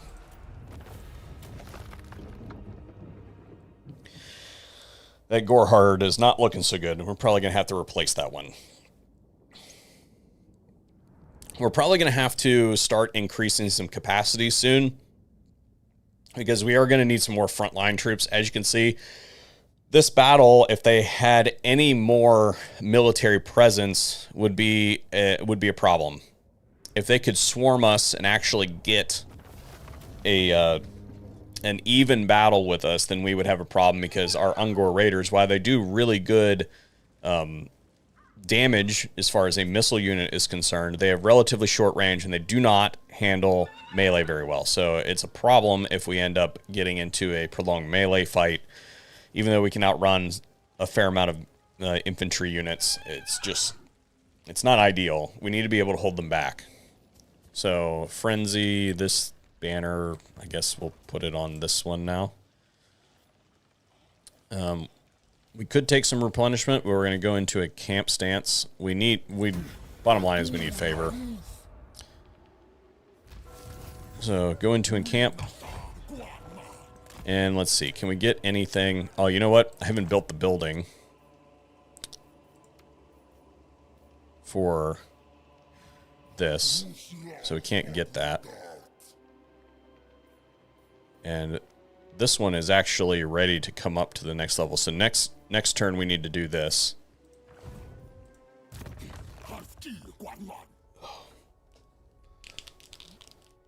Headset's killing me, guys. And we'll get the Bestial Surge.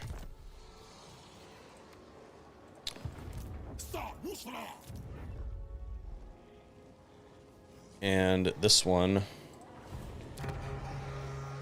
which did we get? We got the ammunition. And in this case, we'll go ahead. Well, actually, did we screw that up? No, I think this is okay. We'll get the line of sight, wherever it is. Yeah, that one. Okay. Any diplomacy? Not particularly. Not that we really care to perform. Okay. All right. That should be the end of that turn.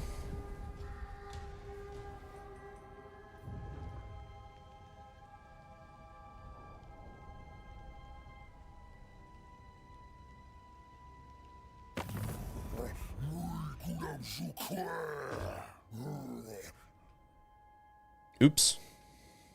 That did not go as planned.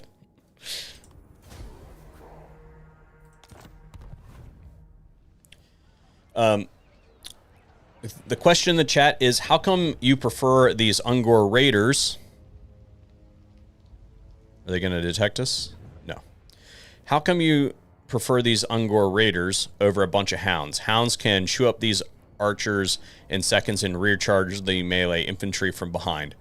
I prefer the Ungor Raiders because the Ungor Raiders can stalk, for one. So that gives us more options on larger maps. We are not beholden to any cover to be able to hide those units. So that's a big plus. And it's nice to have some dogs in there to be able to do stuff. But as far as the Hounds are concerned, if they go up against anything that has any armor whatsoever, they have a real problem with that. The Ungor Raiders are a ranged unit, and even though they are a trash ranged unit, they're still pretty useful, even up to the mid-game, because of the amount of damage they can output without being directly attacked. So as long as you skirmish that unit away, not saying using the skirmish button or effect, but as long as you skirmish that unit away manually, then you can get some pretty good value out of them because they can outrun a fair amount of the normal infantry units. And if they can get far enough away, then they'll stalk. And so that means that that infantry unit that followed that Ungor Raider away has chased them, you know, by the game standard, it'd be, 200 meters by the game standard away from the battle. And then the unit outruns the infantry unit enough to stalk. And now that unit just finds themselves in the middle of nowhere, like, oh, okay, what we were pursuing is now gone. So now that unit is effectively out of the battle. Simultaneously, if you had another Ungor Raider unit, they could be pelting the backside of that unit while it's chasing the other one. You see what I mean? So the ranged meta from 2 still carries over to Warhammer 3. It's just not quite as pronounced as it was in 2. And that's why I tend to use... Now, the dogs are great. I do love dog-based armies. I think the best one is the corn dog stack when you're playing as, like, Scarbrand or somebody like that. Yeah, I find that one to be a lot of fun. But when it comes to the beastmen, I just think that the normal Chaos Warhounds, meh. All right, so what do we got here? We've got all damaged units fully replenished. Meh. Dread costs for increasing giants and chaos spawn. Gore herd and gore herd with shields increase. Campaign movement range plus 50%. Income from raiding. We're going to be going with campaign movement range plus 50%. That is so valuable that it just trumps everything else. All right, so Silostra has no army. And she just declared war on us. We also do not have a Herdstone Shard currently to put down here, which is where we want to put it. So we could take out Silostra, knock her out for a couple more turns, so that she can't, really do anything to us. I forgot to recruit on this army last turn. Or no, I didn't. No, I didn't. This one, either of these targets work.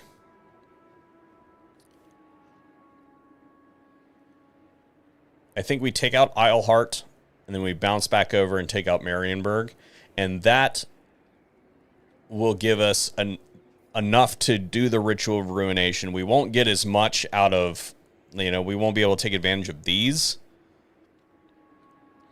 Or, no, I think we ought to take out Marienburg because they're recruiting an army there. Yeah, so we're going to take out Marienburg because they're recruiting an army. And then we're going to see what the situation with Torox does over there.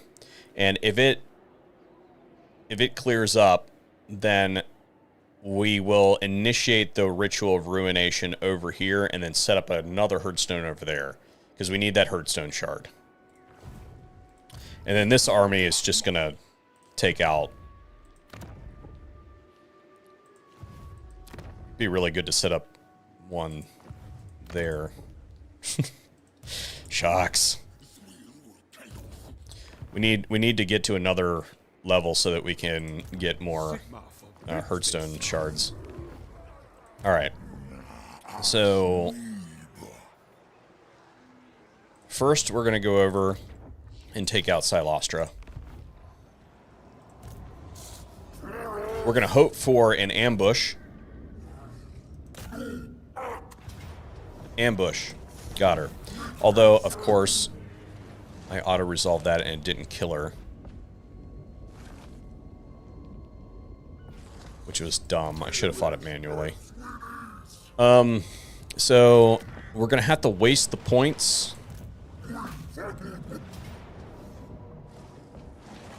We'll just take the auto-resolve close victory.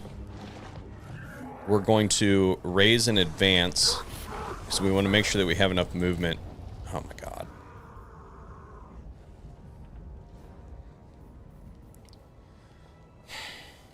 Well, that backfired.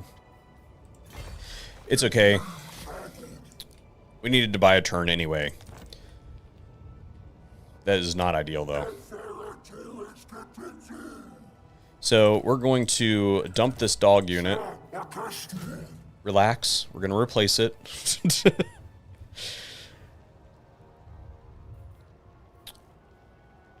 And what does the... That's a full stack. Maybe he'll come out.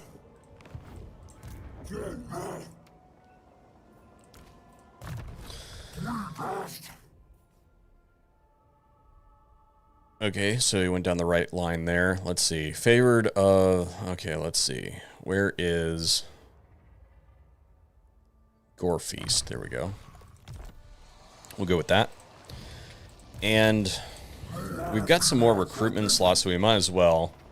We will merge that. Recruit another one. Because we need the frontline troops. We can't do anything about these guys. But this is a unit that can be merged.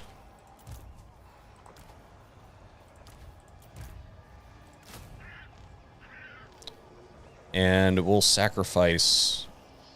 This is another one that can be merged. There we go. Okay. And I think that's... No, we can do this one too, and then just... And that'll bring us up to full strength again. Well, relatively. Okay.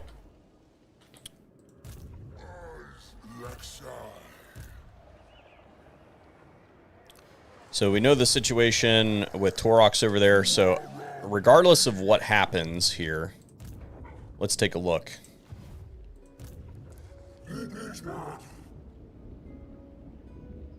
Torox in raid stance.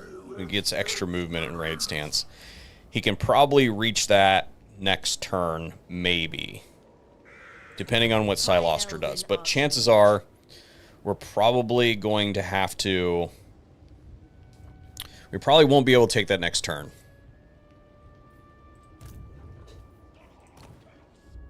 So that means that we can take... Is Altdorf undefended?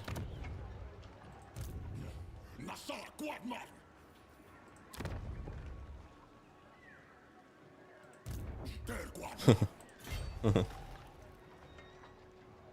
going to move towards this target to scout. Altdorf is basically undefended. No. It's a tier 3 settlement.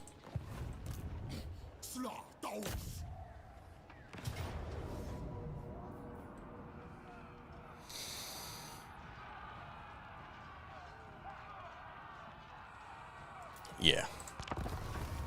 We're going to do that.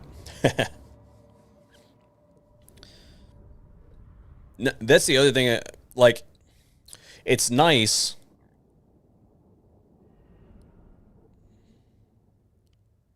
It's nice that the beastmen all your armies are basically expendable. Okay? Because it's not like it costs you to recruit. right? So I can remake this army in no time. Like, it's not that big of a deal. If I were to lose it. So, you guys have seen this technique before. Only this time, we are going to... Can I get this guy to... Yeah, that guy's stalking. Or that guy is hidden. That guy is not hidden.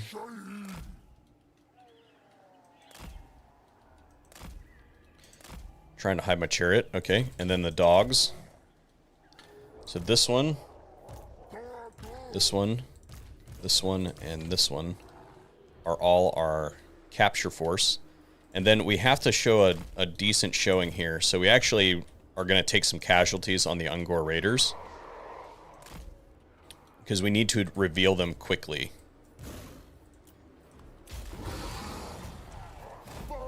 Alright, yeah, that's what we wanted. We wanted them to stack all of their units on the wall. And it's okay. Oh, that's not okay. We're going to lose that Manticore. But we can now take our control group and run them in there to breach that gate. And then we're going to take those 2 control points, and the whole purpose of this is just to keep their army here. We just want their army here so that it isn't doing anything else. We're going to create 2 lines of infantry here so they can arc their shots. We're going to act like we are actively trying to take this position. And we're going to push them hard. We don't care if we take casualties from that whatsoever. It's not that big of a deal. This whole army is replaceable. We just need to take those positions, because I don't think that we can actually win outright against. I mean, we probably could if we played it careful, but we would probably take just as many casualties if we were to try to fight this outright. So we're just going to do capture the flag. And I think there's only 1 unit that can actually catch us. I think they had 1 cav unit.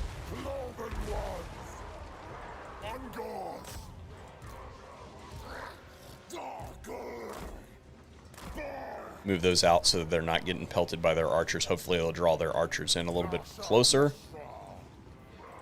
What do we got going on over here? We through yet? Almost.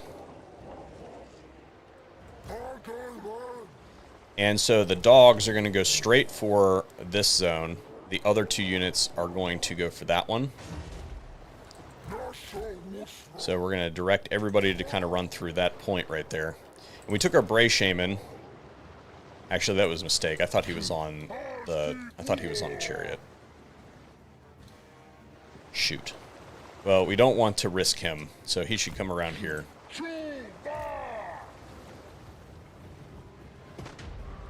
Actually, for now, we'll have him cast on this. As expected, we're taking some casualties over here.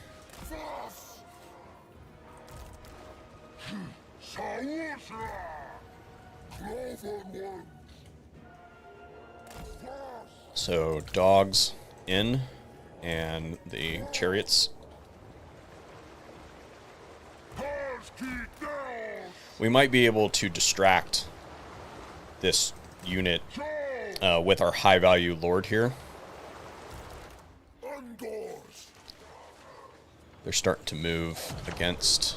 We're going to stack these guys here. Maybe they can get a shot on that unit. We're going to keep these guys under cover so that they don't get eliminated. That is going to make it off the battlefield, looks like, so that's good. Let's see, can we get... No, not quite. Capturing that quickly.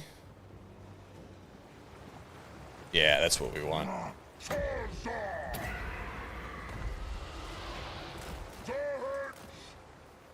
Okay. Almost there. Okay, so now we've started to accrue victory tickets, and this should be pretty easy. they're not moving fast enough to intercept us. Except for that, of course.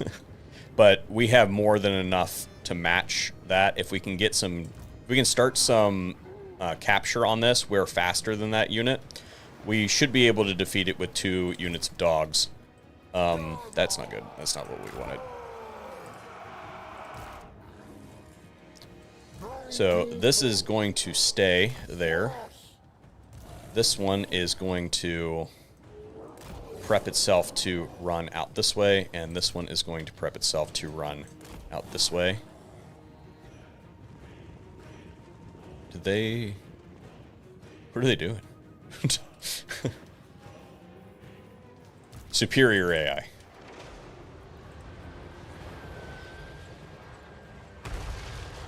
Whatever, doesn't matter.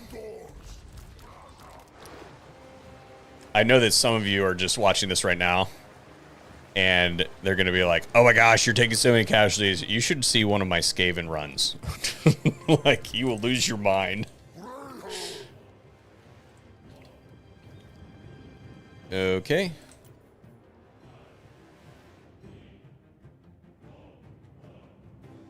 Got it. Alright, so now we're going to take this, and we're going to set a trap right here. And let's hit them.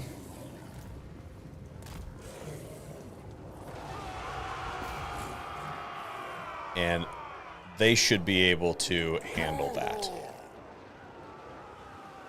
I hope. We'll send the chariots in just for the heck of it. But they should be able... Doesn't look like they're handling it. That's not good.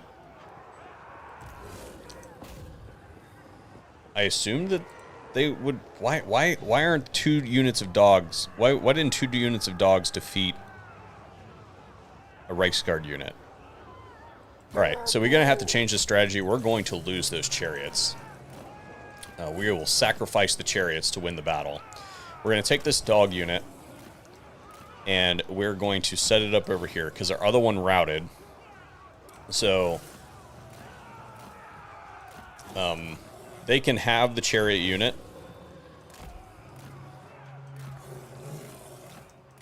We just want our dog unit. And the idea is that after that chariot unit dies, these dogs will lead the Reichsguard around this way. So turn them around the right way.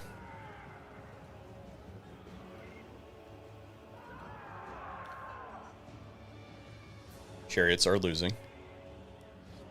Ungor Raiders taking horrific casualties, as we expect.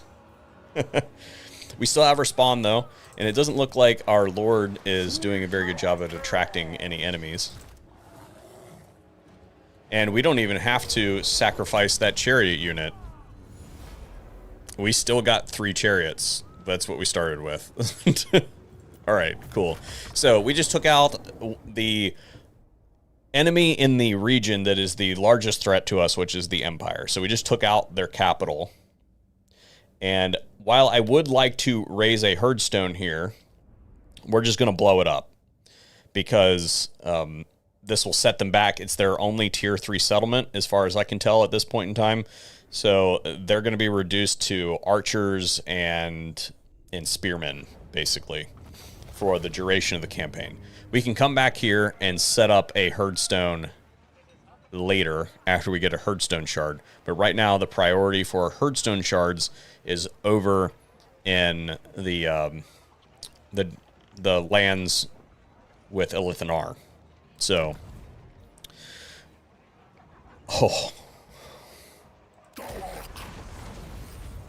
do we get 2 battles for the... We get 2 battles.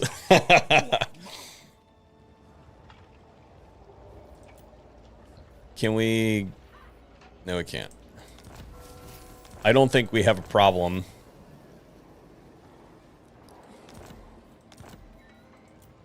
taking this army. So that's what? 2 units plus that? Yeah. This should be relatively easy. So, now we want casualty replenishment rate. Income from post-battle loot. Crushing defeat? I don't think so.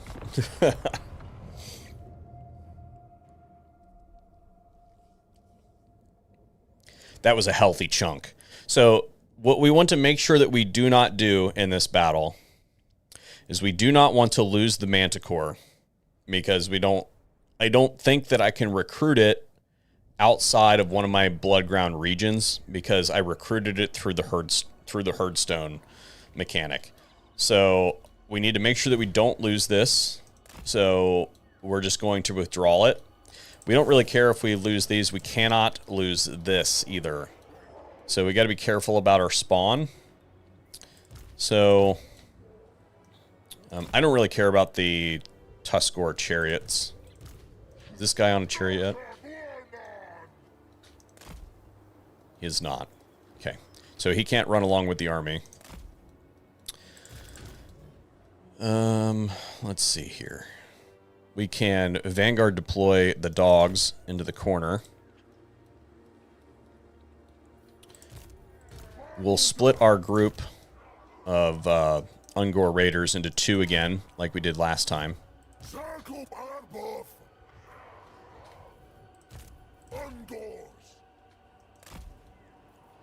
And we'll make this stuff highly visible.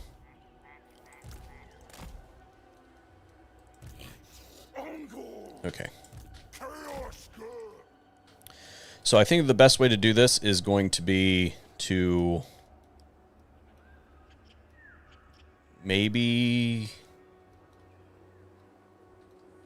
this flank is exposed, so we'll go ahead and start with it. Yeah, so we'll start with that one. Then we'll bring these guys over here, and we'll bring the dogs up in case we have any stragglers that we want to hit.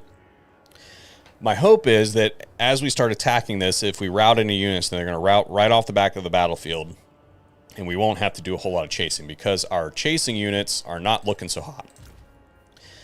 As of right now, the smart thing to do, or the safe thing to do, would be to rout this, or would be to send this Manticore off so that it can't get killed. But it also maintains some of our balance of power.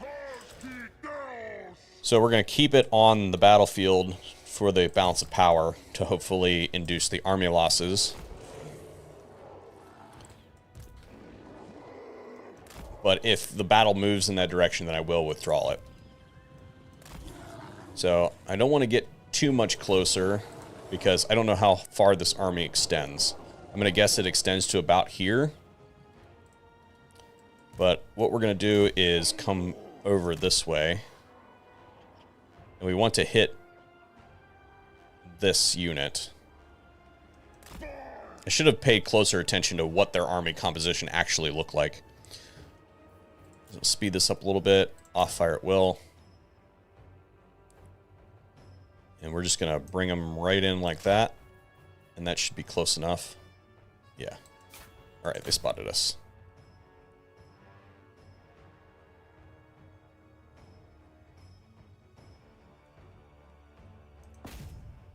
And then hit the unit that has shields. Hit it from the side so that it does maximum damage.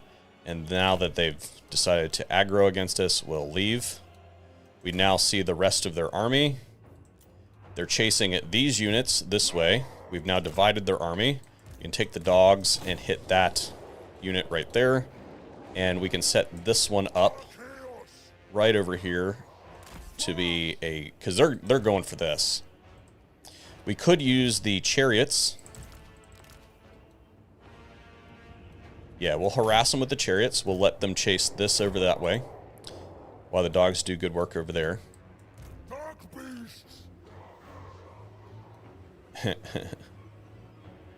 Nice. Okay. So we'll charge the chariots into that. Looks like there's some confusion over there as far as the AI is concerned. We're still going to leave the Manticore there. I think we got enough space to deal with that. We're not going to charge those full health swordsmen. Chariots now punching through the archers. See if we can get another charge in before those spearmen get here. We'll set up a line there. Should be pretty easy pickings. Nope, did not get another charge in. Just derped out, it looks like. But I think that they've distracted them long enough to get those archers into range. Ooh. There we go. That looks fine. That looks fine. And these guys are just gonna let them have it. It is not braced, so we might be able to get a charge out of it. Nope, they started bracing.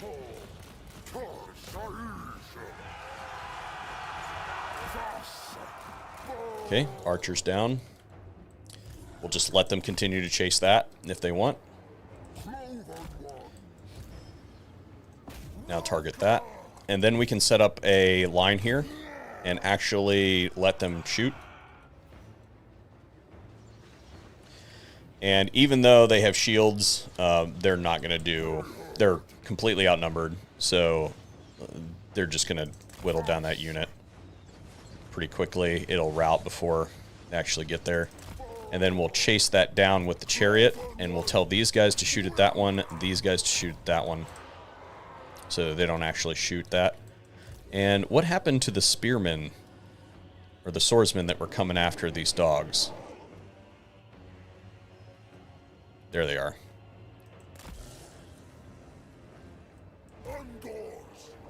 Flex that back around.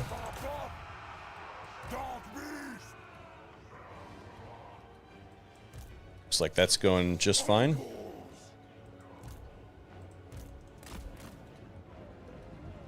We probably could have brought magic in a while ago, but I've completely forgot about it. Okay, we can use the damaged dogs to start chasing some stuff down. Oh, I forgot. This guy doesn't have any mobility.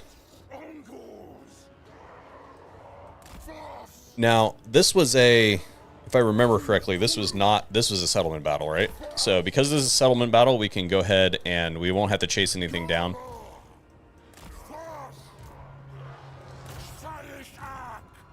That is not ideal.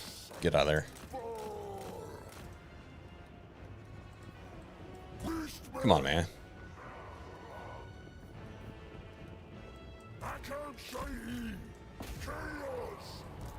Okay. I mean, that's fine. If he routes, that would be ideal.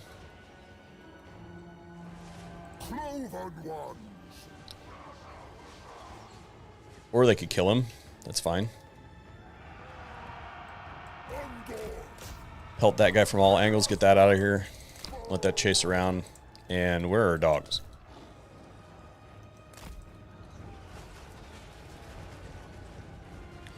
Halberd's going down. They're not a shielded unit, remember? So that's ideal. Looks like we took the Lord out. I'm going to bring those back around this way. Just allow those to continue to come. We will flex these guys around this way, and these guys can all shoot at that pursuing swordsman unit.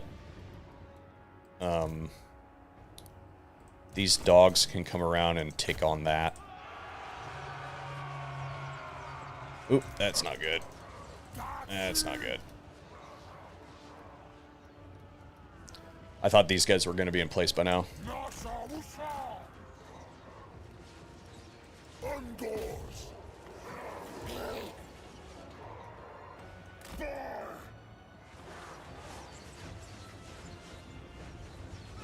That unit is going to rout, I think. Maybe.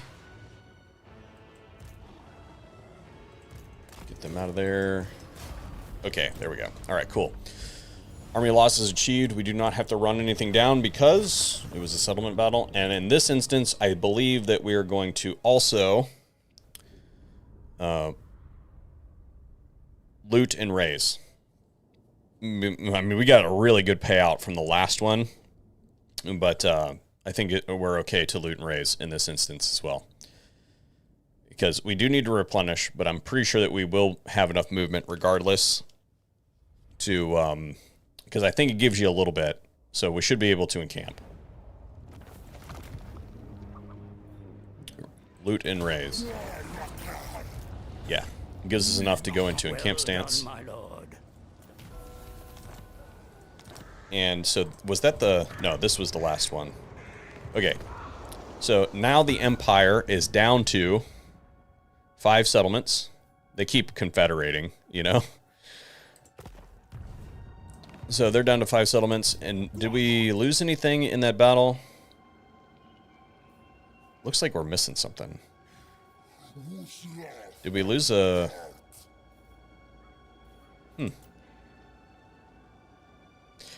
Doesn't matter.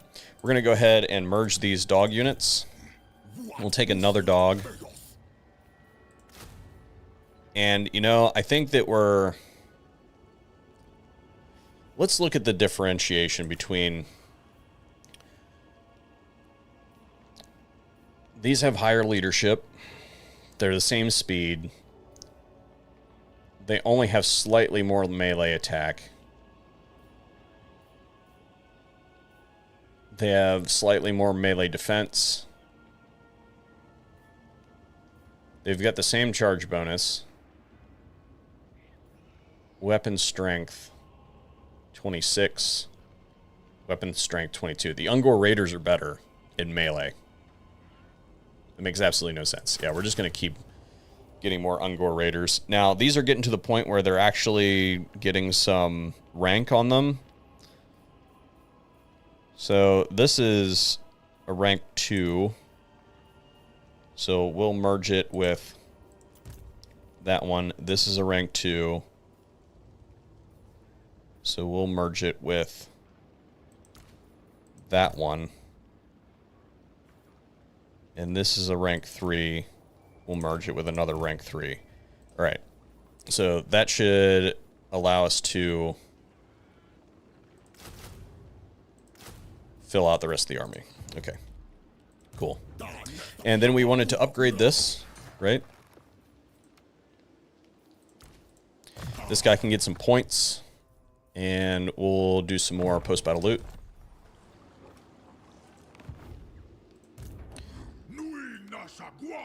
That is complete. And we're going to start our assault on Ostland over here. Because they decided to pick a fight with us. So we'll just... let's see, can we get anything special here? We can get another Gore Herd. But it's probably not necessary. Yeah. So we will just beast path out.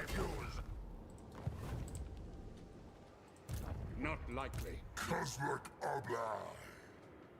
And Kazrak is going to... We're going to take on Marienburg this turn. And this one should also be a pretty good post-battle loot. We get points. We'll put them...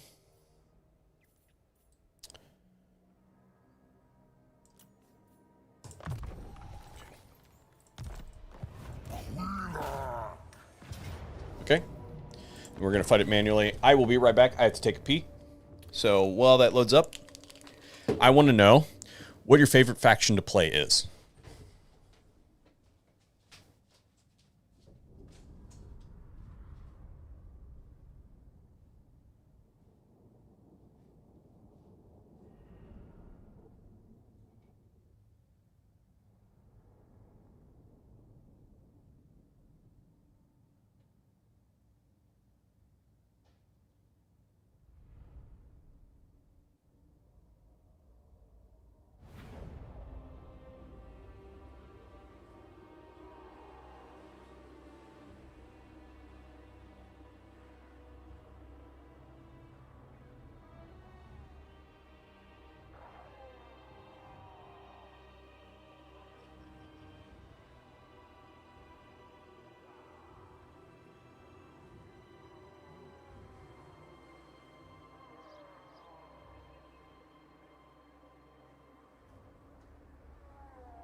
Sorry about that, folks.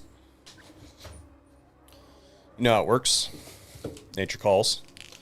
So what do we have going on here? All right. This map. Let's see here. Is this the one? Okay. This actually is one of the harder maps to deal with, but if you'll remember, we got the Shatterstone. And that was strategic. So we have enough fast units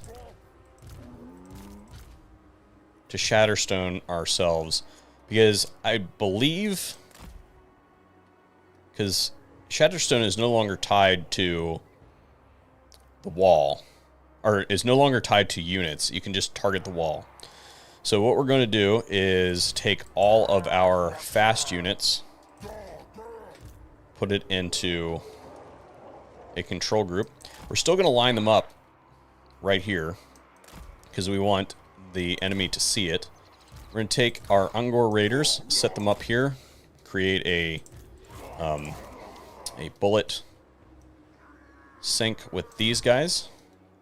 We're going to rush them up. We're going to keep the Bestigors and Gors in reserve. We want them to be visible.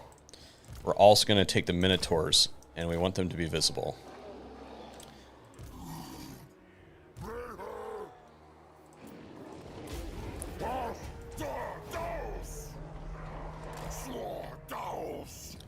So we want them to concentrate their units here. We're going to take our Shatterstone. We're just going to target the wall in an advantageous position. Create a hole in the wall, get our troops through that and up to the capture point. And again, we're going to concentrate the enemies here. Once we've started to take a little bit of damage on... Wait a minute, they have artillery, right? Where is their artillery? As soon as their artillery shows, we're going to use the Vile Entropy on it and hopefully knock down. But you know what? They have these Outriders that could be a problem for us. So we're going to go ahead and put the Vile Entropy, the first one, on it. And then we're going to draw these guys closer, and hopefully they'll commit more and more units to that. We're going to go up through this way, and we want all of our troops to try to get to there. They're probably going to build the barricade there, but we should have enough combat power that anything that goes up against us up there, we should be able to take out, because we have our Bray Shaman and Kazrak up there. So they're going to have to divide their forces, and they're going to be dividing their forces between killing things that we really don't care about, stuff that they might actually, that we do actually care about, but they're not going to participate in the battle. If they start pushing too many units up here, then we can Shatterstone in another point and rush these guys in there to try to draw more enemies down. But for the most part, we're just going to rely on capture the flag on this one. Get them. This is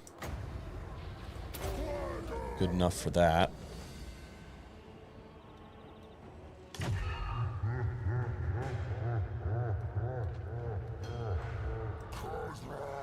And that should route that off. Good. So we're going to stack all those units there, and then as soon as we get a second unit in there, we're going to send the dogs forward to go ahead and start capturing this. And it looks like Kazrak's going to arrive almost immediately. Alright, so now we can send the dogs up here to start capturing that. And this will be captured in no time. We don't actually care about holding this. We just want to give them something to attempt to recapture. And it's going to give us some victory tickets while that's all going down. So now we can take Kazrak and this guy and send them up there. They have the most capping power. We can probably... We'll just send the Razor Gors up against... They're going to rampage into that. We might as well. So we'll take the chariots, send them up there as well.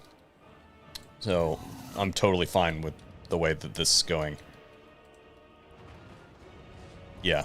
Let those rampage and chase down the outriders. I guess we didn't need to use the vile entropy on them after all. And now they've basically transitioned to ignoring our main attack force. So let's go down there and vile entropy, or not, Shatterstone into that wall there.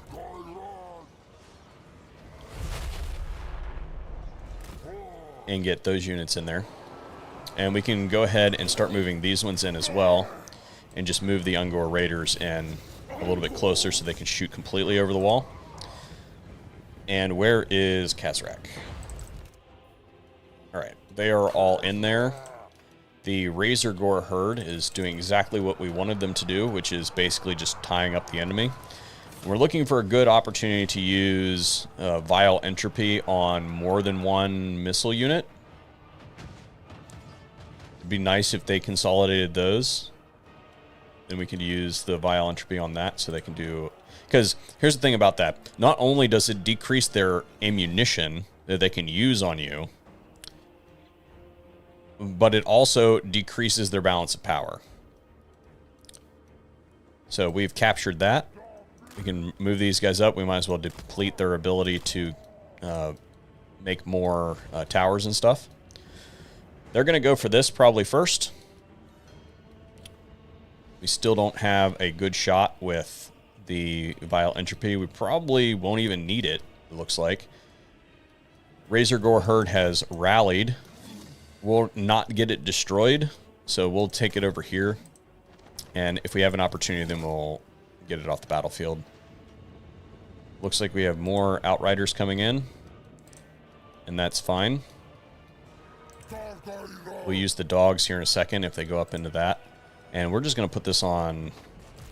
We're taking some missile fire here. We'll push that way. Let's see here. Yep.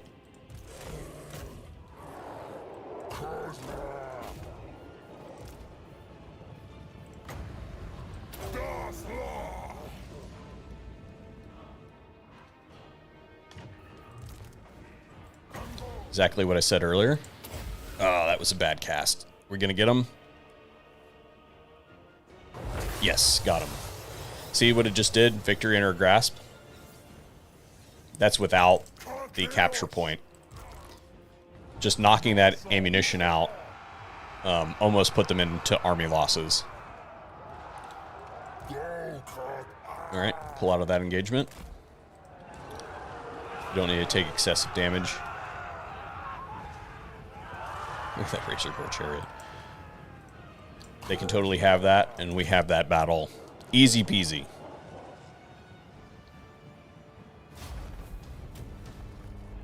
Minimal casualties. Again, we sacrificed. We did not lose these guys. These were part of the distraction. We lost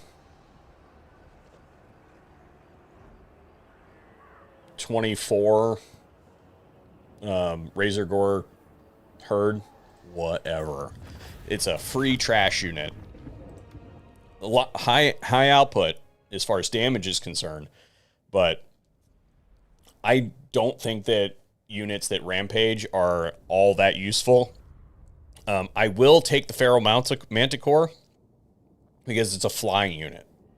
Razor Gore herd is not that fast. It does have a lot of damage output, but it's not fast and it can't get past things. The danger with the Manticore is that if it takes too much damage as it's flying over a formation from like missile fire or whatever, then it can rampage. So that's bad. But, and look, $7 grand. Yeah, we'll take that.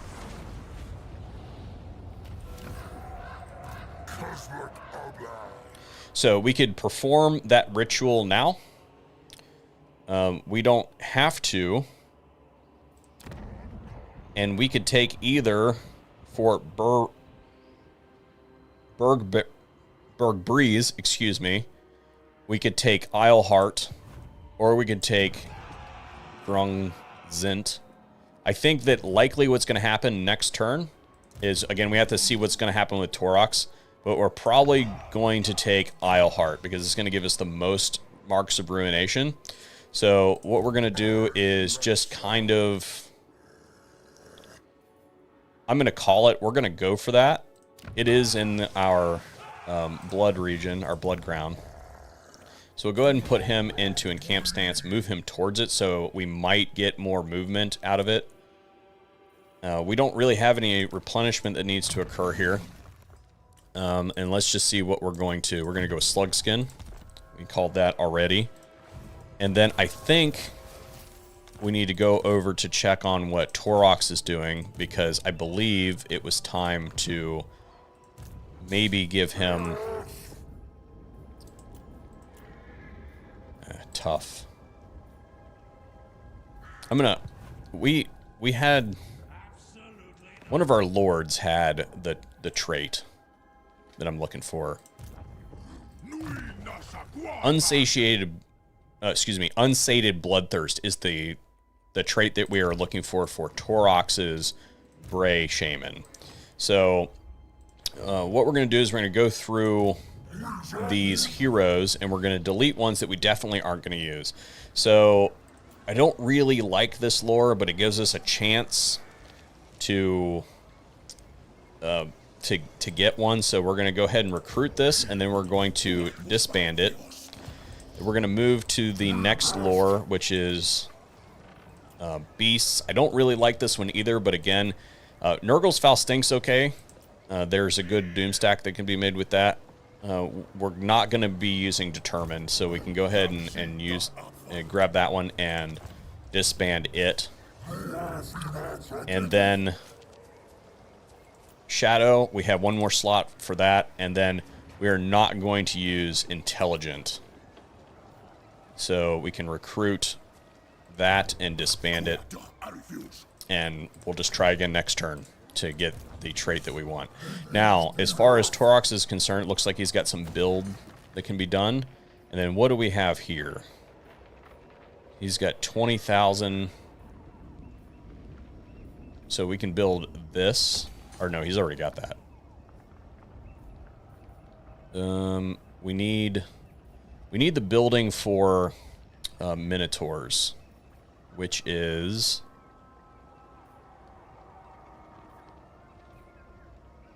Where are Minotaurs? Oh, right here. So we need to be level 3 for that. Okay, so we can leave that alone. Let's look at our other characters and see what we have.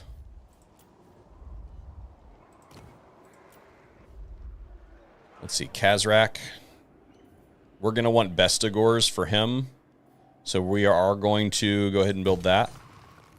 And this one, we will want some Jabberslythes, so we can go ahead and increase that, but we can also look in here and see what else we have.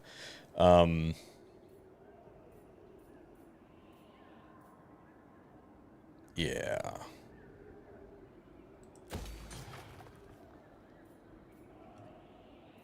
And then we might as well... We are going to want some Cygors. And we don't need to build this because we're not gonna deplete our unit capacity for Minotaurs and Kazrak's army. They're all gonna go to Torox's army. All right, so that's good. And let's look at our buildings to see what we need. When's a magic reserve plus 20%? Let's look at our other herdstone and see. We're gonna want to.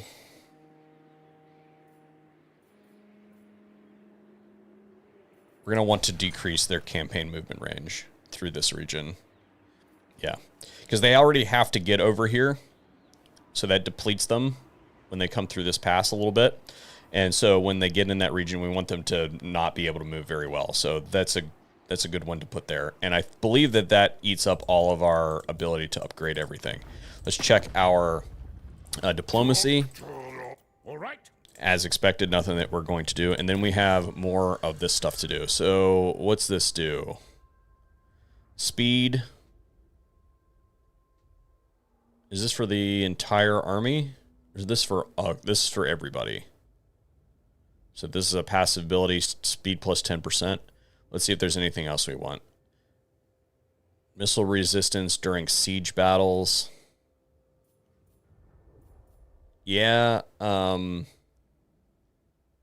let's just do this. Okay. Low bestial rage. Chaos.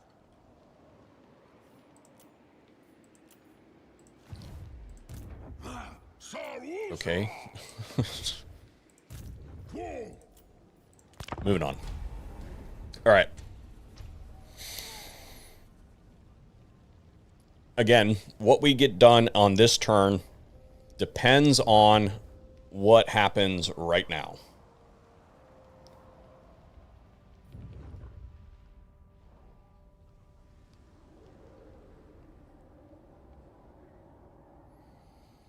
I think that means I don't think we can get past that settlement without taking on Silostra. Which, now that she's inside the settlement, would be good. And it was a foregone conclusion that Lewin was going to declare war on us. Like, that was always going to happen.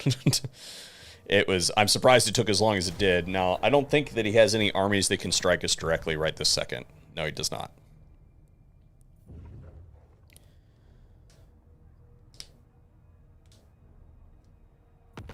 Okay. So, what happens... Where did that army come from? Never. I mean, it doesn't really matter, because we can reach it anyway. No. What happens with this is going to be dependent on what Torox can do. He can indeed reach the Black Fortress. And the reason that's important is because we want Silostra to rebuild this position. So next turn it'll be worth some points, now that she's colonized it. It'll be worth some points after we blow it up the second time. So we're going to go over here and declare war on Elithanar. We're going to use the Black Forests as our herdstone location, which means that on this turn, before we can do that, we have to get another herdstone shard, which means that our only choice right now is to take out Isleheart, because we're going to have to push that button like now. Is this guy in the blood ground? He is in Weisman's location, so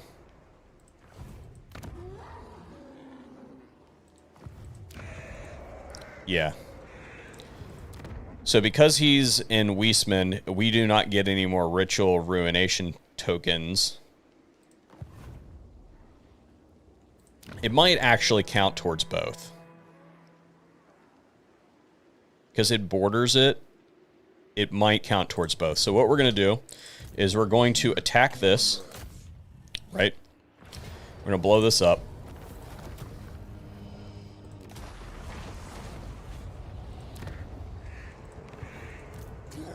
We obviously do not have any more movement for that purpose. Go ahead and camp. Go ahead and distribute our points. And in this case, I think we're just going to go back to the fate of Gujuna. Kazrak is now going to... Let's see. What can we do here? Shadow Hide. 10% missile resistance. We'll take that. And then this army is going to come up here and attack this one, hoping that this overlap counts. Because sometimes that works, sometimes that doesn't. I believe that because this region here is part of this blood ground, then we're not going to get any points. But remember the number 22. Impossible. We're going to take this army out first,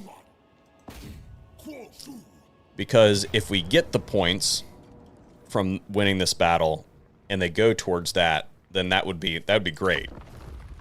we have to push that button, like, regardless. We have to push the button because we need the Herdstone Shard. Now, this actually looks like a battle that's semi-difficult. I was kind of hoping that we were going to ambush, but we didn't have enough room to try it again. This is going to be a straight-up fight, and they actually have a relatively balanced army here. So, we're going to have to maybe do some subterfuge. Oh, what do we have here? Oh, yeah.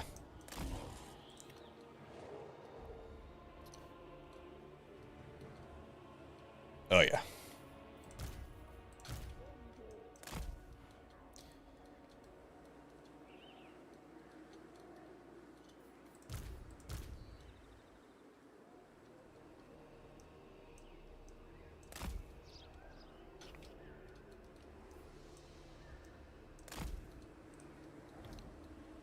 Is our Bray Shaman on a...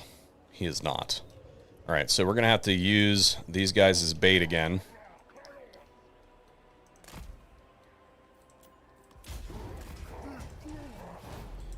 You guys know how this goes. Only this time we get to... So we want them to follow these guys, although we can't get these ones out. We might be able to get those ones out. Okay. So what we're going to do is we're going to run these guys up, and we are going to try to hit as many of these backline units as we can. We're going to put them off fire at will. And we want to just kind of get them as close as we can without getting them detected. Good rule of thumb is they can't detect you if you can't hit them with the beastmen. And then we're just going to slowly move them up. We're going to put them on fire at will. That should give them enough range to hit those backline units. Even though their accuracy is not going to be great. Start shooting.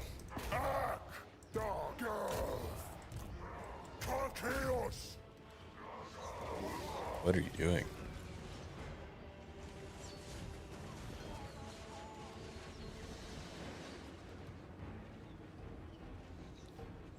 Yeah, not doing very impressive damage. We're going to move these guys a little bit closer, even though it's probably going to backfire. They need to get better saturation. This is a good unit to hit from the side as it tries to regroup. We'll focus fire that. We'll focus fire that.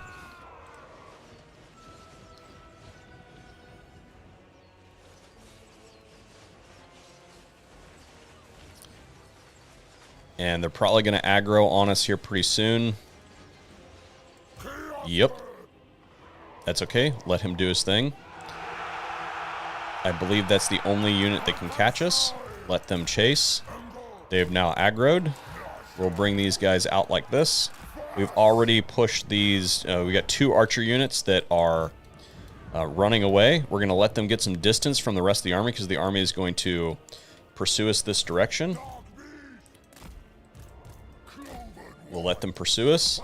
Then we're going to put these guys on or off fire at will. We're going to get them around this army. Let them pursue. And then we're going to take our dogs down and hit any remaining units. Go ahead and shoot that. And we can probably get some shots in on the swordsmen real quick. 1 volley apiece. Please. Hurry. Okay, there we go. Pick up running again.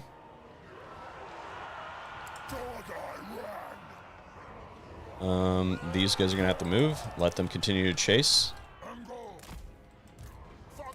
Move them out that way. And I think that this is going just fine. Okay. This unit that is being chased by that lord can now shoot at that while it pursues. Let these guys move over this way. They are faster, remember? And then we're going to bring these guys around and we can put them back on fire at will. And we'll bring the dogs out. These guys can rush around this way. Let them continue to pursue that All right. These ones, we're going to have them go over and do that. These ones can shoot at the one that has more health. And they'll probably hit the one that doesn't have as much health. Yeah, we're going to route that anyway. Okay, so these guys are taking some damage. That's okay. Run that in. And great swords. Great swords do not have shields, so it's probably okay for them to get another volley in on that. Shoot that. That one can take that. These guys need to continue to run around. Oh, the great sword. Oh, no, we gotta move. Gotta move those. These ones can actually... Why are you not selecting? Actually shoot that. Move these guys back. Those dogs will finish with the archers here in just a second. These ones are clear. Cool. Alright, archers are down. We can go ahead and take... no, they've got another archer unit right there that looks like it's forming up. They might be able to route that really quick. Okay, get those ones out of there. And we'll go ahead and turn this, let these guys shoot at that. You see what we're doing here? We're kind of like setting up... Okay, yeah, they routed that. We're setting up blocks of archers to counterfire on the retreating units. So those are free and clear. They've completely forgotten about that. We'll leave him there for now. So as these ones retreat, the other blocks get to do the shooting. So that one's completely in range. That one will never get close enough to anything to do any damage to it. These ones can set up and shoot against that. These archers are going to continue to pursue. But we're going to hit them with these dogs as soon as we get... Oh, we're just completely ignoring the Lord here. He can do whatever he wants. But once we hit that unit with the dogs, these guys can now turn around and hit the other unit. Told you that unit was going to get anywhere close. So we're going to drag these guys around. We're going to set up another block over here. And then this next block is probably going to come from these ones over here.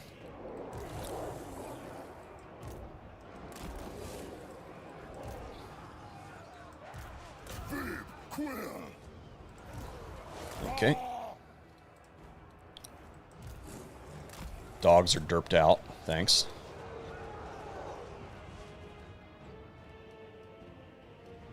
Okay, so they've gained a little bit of cover from there. So I was sort of correct. Are they going to route that? They might route that, actually. Yeah, they're going to route it. In which case, these ones can turn around. And it's already visible, so we can turn this like this. Yeah, we'll set that block up to counterfire that. And then these guys, I don't want them wasting their ammo through the wood. Do we lose both dog units? Yeah. Or no, we didn't. There we go. So set up a block there. We are starting to run a little bit low on ammunition on that side of the battlefield. Okay, those archers, we need to shatter those archers. Those ones can continue to fire on those. Oops, mismanaged that. Little contact is okay, but you can see these guys are going to retreat right through there and then get sideswiped by those ones. So that block broke down a little bit. We can bring this guy up and have him pursue that archer unit. This is doing fine over here except for that. Lord's still playing. I bet you if we hit that from both sides, we can route it. So let's hit it with this one first. What's going on over here? All right, this whole thing broke down. We need to move it. Whole thing broke down. Have that one shoot at that. This one, we can just have it, just a couple great swords. We'll have them shoot at it, and then attack the great swords, and we might be able to break the, yep, broke the great swords. Let's get them out of there so that they don't take any damage from the Ungor raiders. shoot that. These guys are completely ineffective at doing that through the trees. Oh, that's the Regiment of Renown. So yeah, it's unbreakable. Cute. Focus fire this. Focus fire that. These ones can... oh, yeah. Army losses. Cool. Excellent.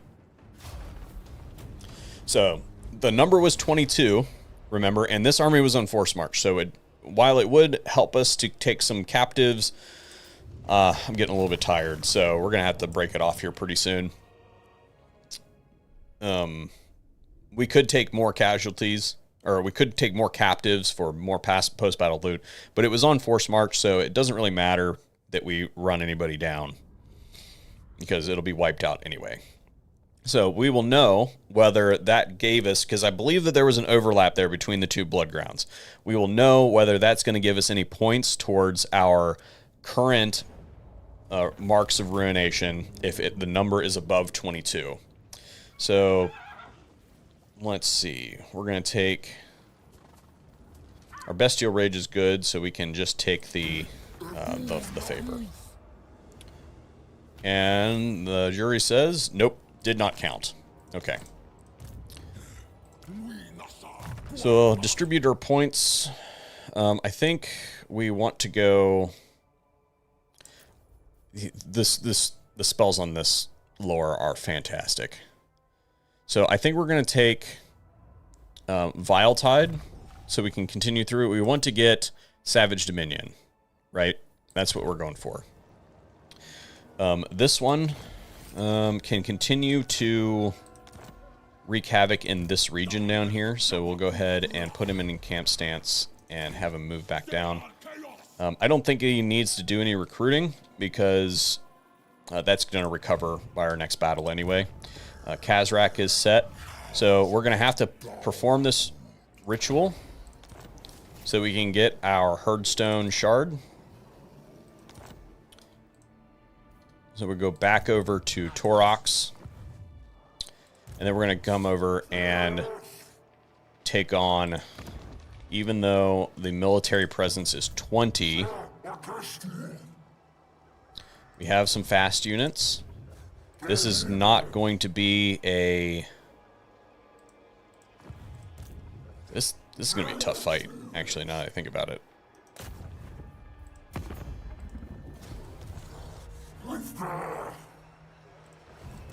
Far beneath an Okay. archmage. Shadow Warriors.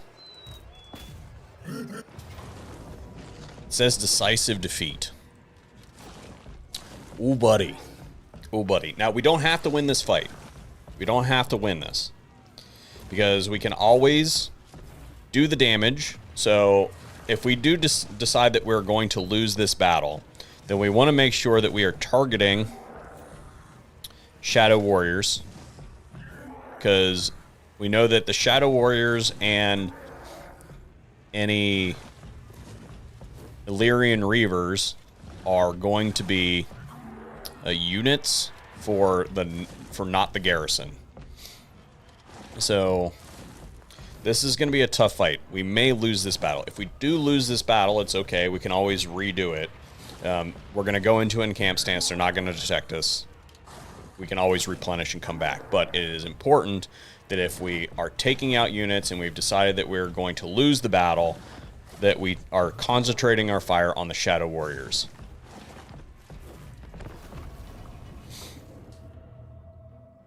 The smart thing to do, I suppose, would have been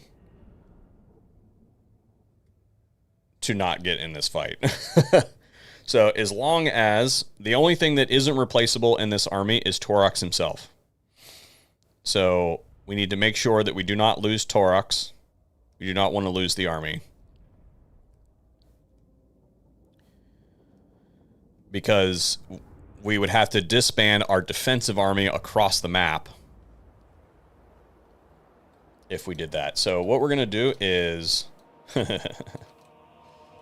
yeah. Yeah.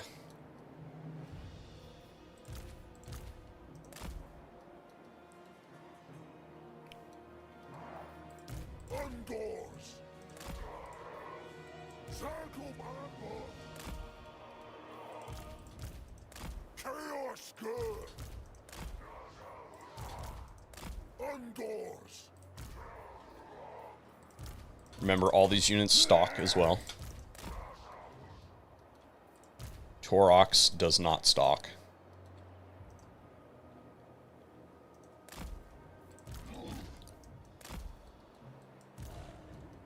These guys do not stalk. But they do Vanguard deploy. And they can Vanguard deploy. I cannot hide them there. I cannot hide them there. I can hide them there. Alright. So we're just going to leave these guys up here for the time being. Let's see what they do. They don't do anything. Alright, so we're going to reorganize this into something that's semi-viable.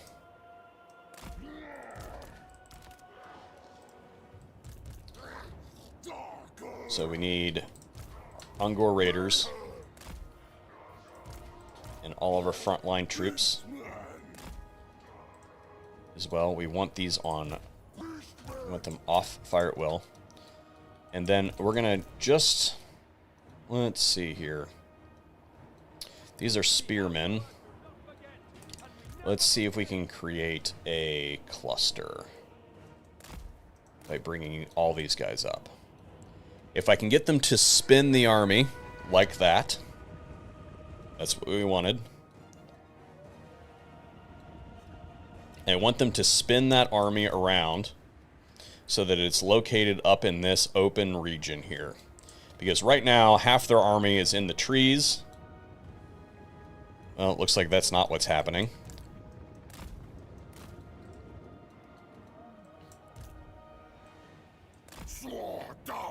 This is okay, though.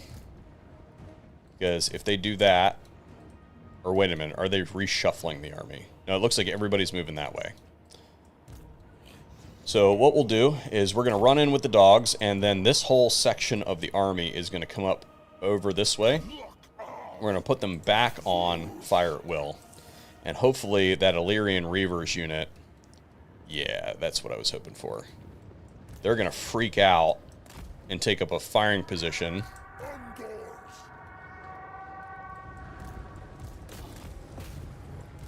Make sure everybody is on pursuit. Move, move, move. Okay, we don't want them to actually engage. We just want them to, to distract. We don't want to lose those units yet. Get them back in the trees. We want them to target our shielded units here, and we want our Ungor Raiders to start doing some shooting. We need to dodge all of that. We might as well send in Torox and his boys over here. We're going to lose that unit. Why are you not shooting?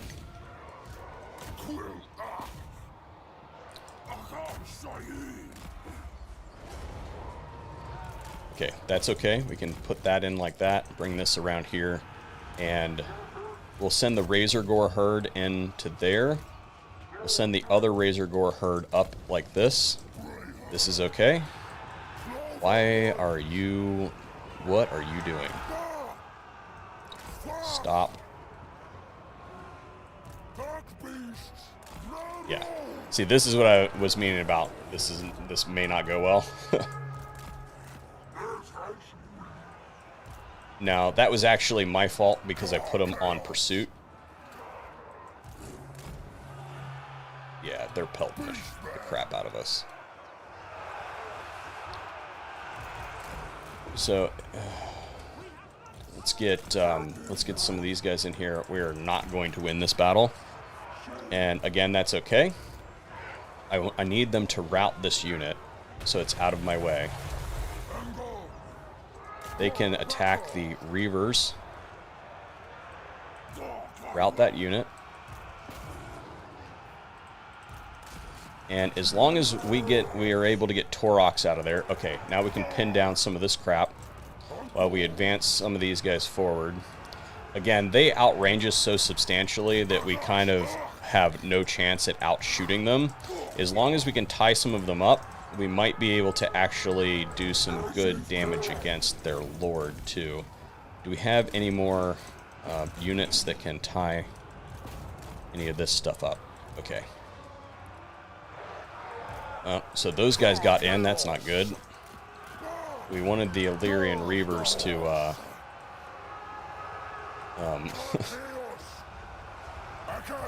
we wanted them to take missile damage. We didn't want them to actually do a charge on us.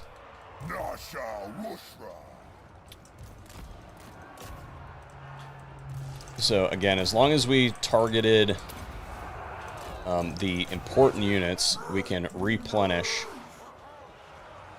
over the end turn. And it looks like we did some decent damage to some of the units that we were concerned about. They are going to be able to replenish some of these, but if we can have, like, this Shadow Warrior unit over here is really in bad shape, and that's what we want to see. We'll take any of those, and they may even try to pursue us and get bushed.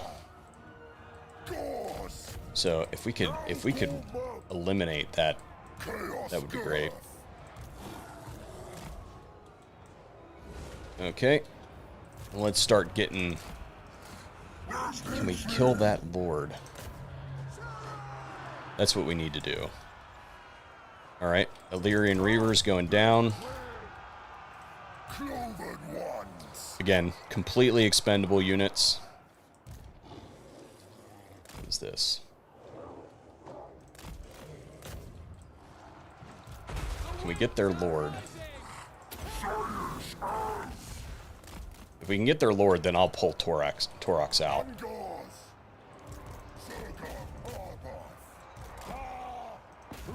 Okay, those Illyrian Reavers are done. We might be able to get a few more volleys with our Ungor Raiders if we can clean up whatever is going on up here. Where's Torox? Kill that Lord. Alright, those Illyrian Reavers are gone. They have shredded our Ungor Raiders. Let's just go ahead and pull those guys back. And Torox should be able to take that Lord out before the end of the battle, make sure she doesn't get any experience. And we will take this loss as the next step to our victory. Skaven tactics. Come on, Torox. You can do it. Now, if they didn't have so many archers, I would say that we would just use Torox to take out the rest of the army. All right. We got their Lord. So we're going to just drag... Yeah, okay, we'll go ahead and... Actually, we might... we might even get the army losses inflicted on us.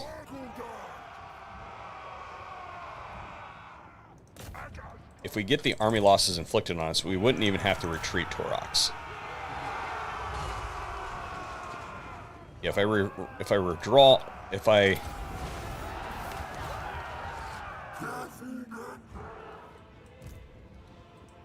Okay, so those guys all routed. All right, so now we're going to fast forward this and just see what happens with Torox here. They likely will not...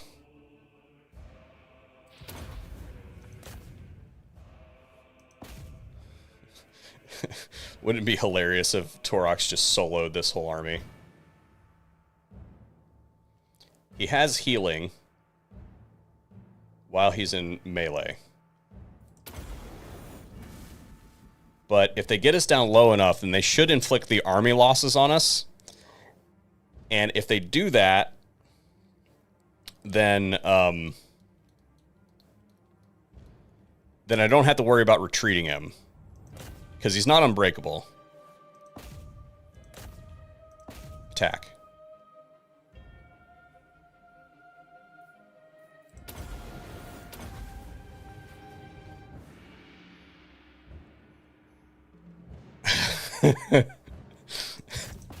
They can't fire at us, because if they do, they'll hit their own troops. As long as Torox's model doesn't get derped out,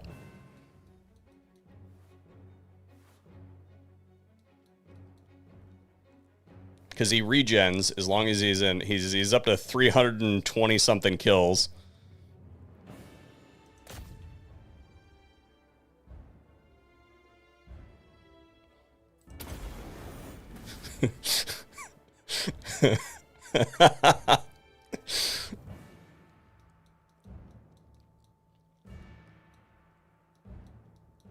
So that's why we tried to not get him killed, because if he's the last thing on the battlefield and he routes, then we're good.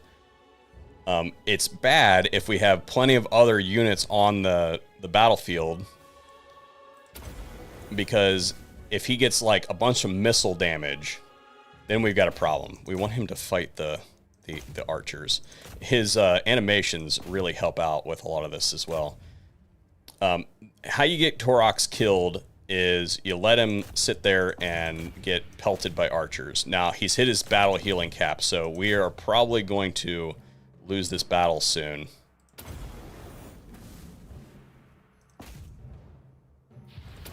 We'll see.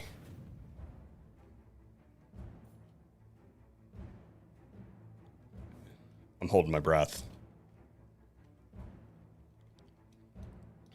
He is soloing the army.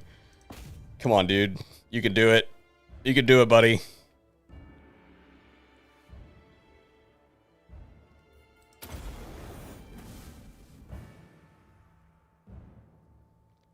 He's up to 600 and some kills.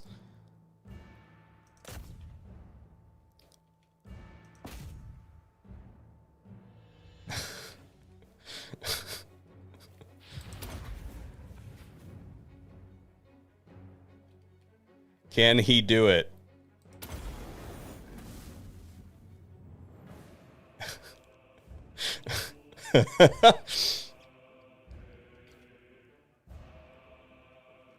My heart's actually pounding a little bit. Oh, I don't know.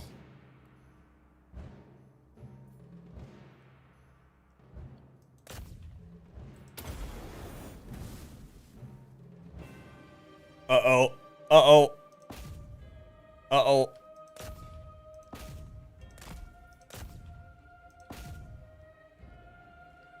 I can't let them get a good missile target. Oh shit.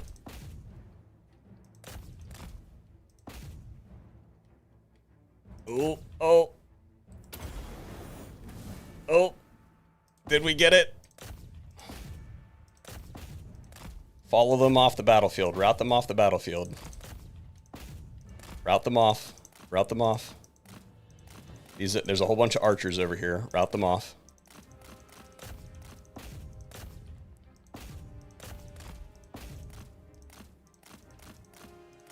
Route them off the battlefield. Okay. So now we're going to dodge as much as we need to. Get them off the battlefield. Okay.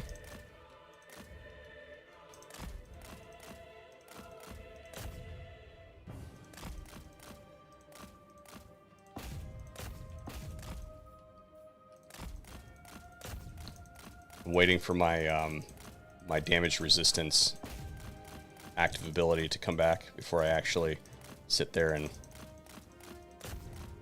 just gotta.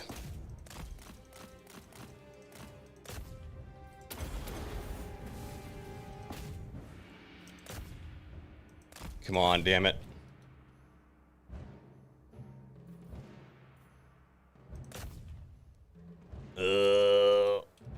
Come on.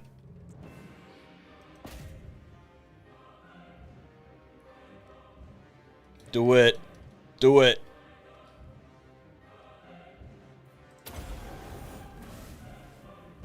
No. No.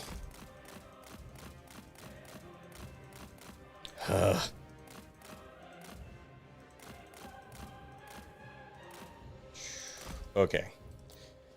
We're gonna have to slow this back down for a second because we're on the verge.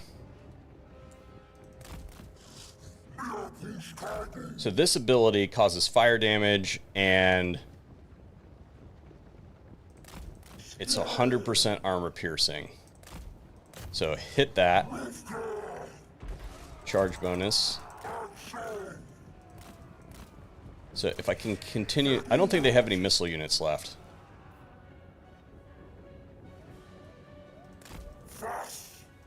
So if I can get them If I can get them to follow me, and we'll just, we'll let Torox recover.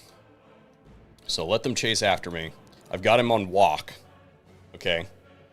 And my hope is that he will recover some stamina. And I want to put them in a position where they are charging after me uphill, which means that I'm going to probably have to lead them around. But I need them to not be in the forest, because if they're in the forest, then I'm a large unit. My abilities in the forest are decreased. So I need them to come after me up here. And I want them to be close to the edge of the map.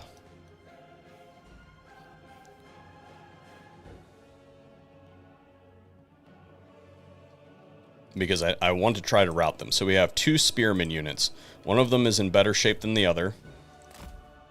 And I think that, okay, he's winded. Might be the time here shortly. All right, he's good. We're going to charge bonus this.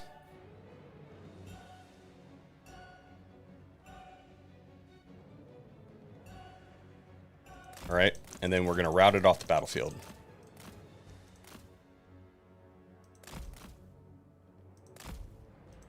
All right. So now we're going to do the same thing with this guy.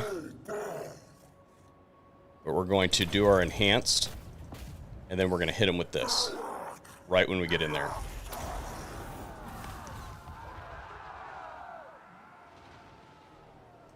Get him out. Got him. That was ridiculous. I probably could have done that a little bit better because I was fighting in the trees for part of the battle. That was not ideal, but we were able to take that position. We're going to set up our herdstone here, and then we can replenish this army now that we have, once we establish this herdstone here. Now, it'll be a herdstone at tier 3 because we got those upgrades earlier. So this will be a new base of operations here for us. We still have that one in the region, but there's plenty of stuff to rampage through in this area. So got a Sword of Strife. We're going to raise a herdstone. Excellent. Tier 3, and this is one of those ones, it's a relatively big location.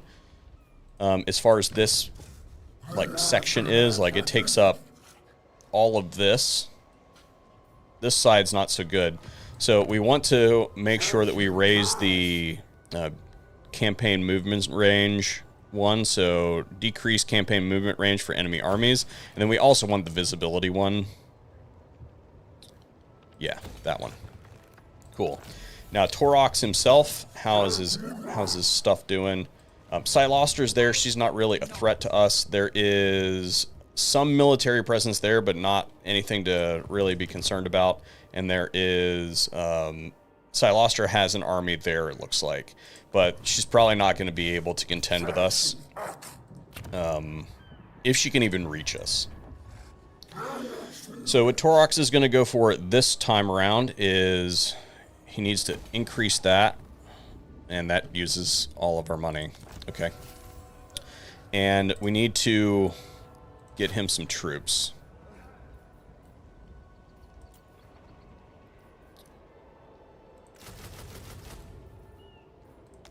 Let's go ahead and let's raise some Regiment of Renown just for the time being, because there's a solid chance that we might get attacked over the intern if Siloster can reach us, because this army can reach us, right? We've demonstrated, well, I don't know. It's likely that she can reach us. If she can reach us, then she can force march this army up here. So we're going to probably need some extra troops. So let's go ahead and recruit the Regiment of Renown that we have access to. So we'll just take the Bestigors. What are these? Great weapons. So let's take the Bestigors and the Centigors. Both Centigore units. And then we'll merge the Razor Gore units, because we only really need one of them anyway. I'm hesitant to merge these guys because we're at our capacity for that. We'll take an Ungor Raider. We'll merge these really damaged Ungor Raiders.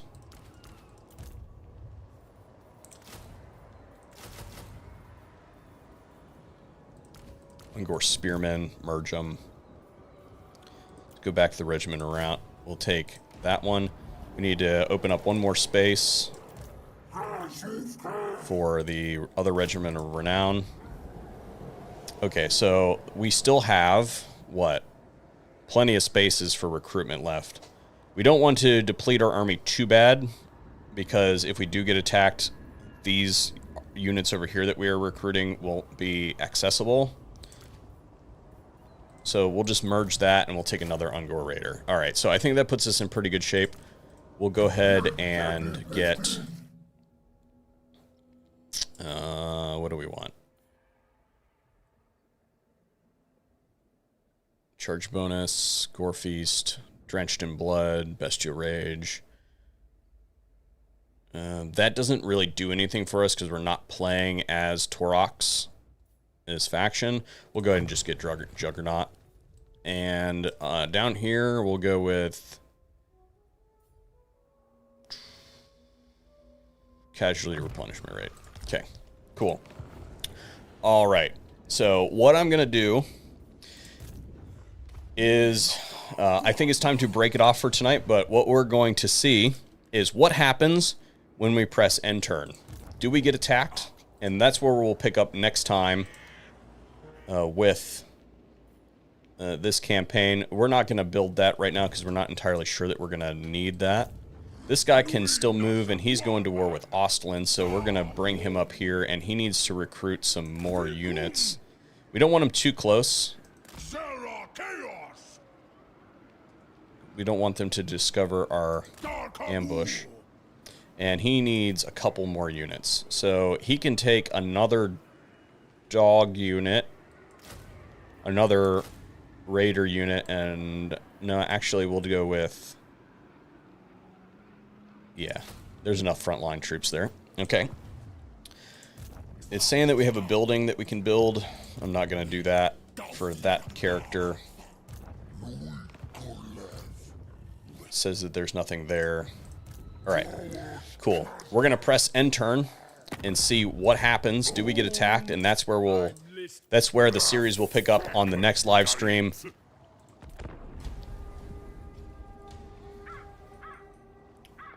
Does Torox's army get attacked over the end turn?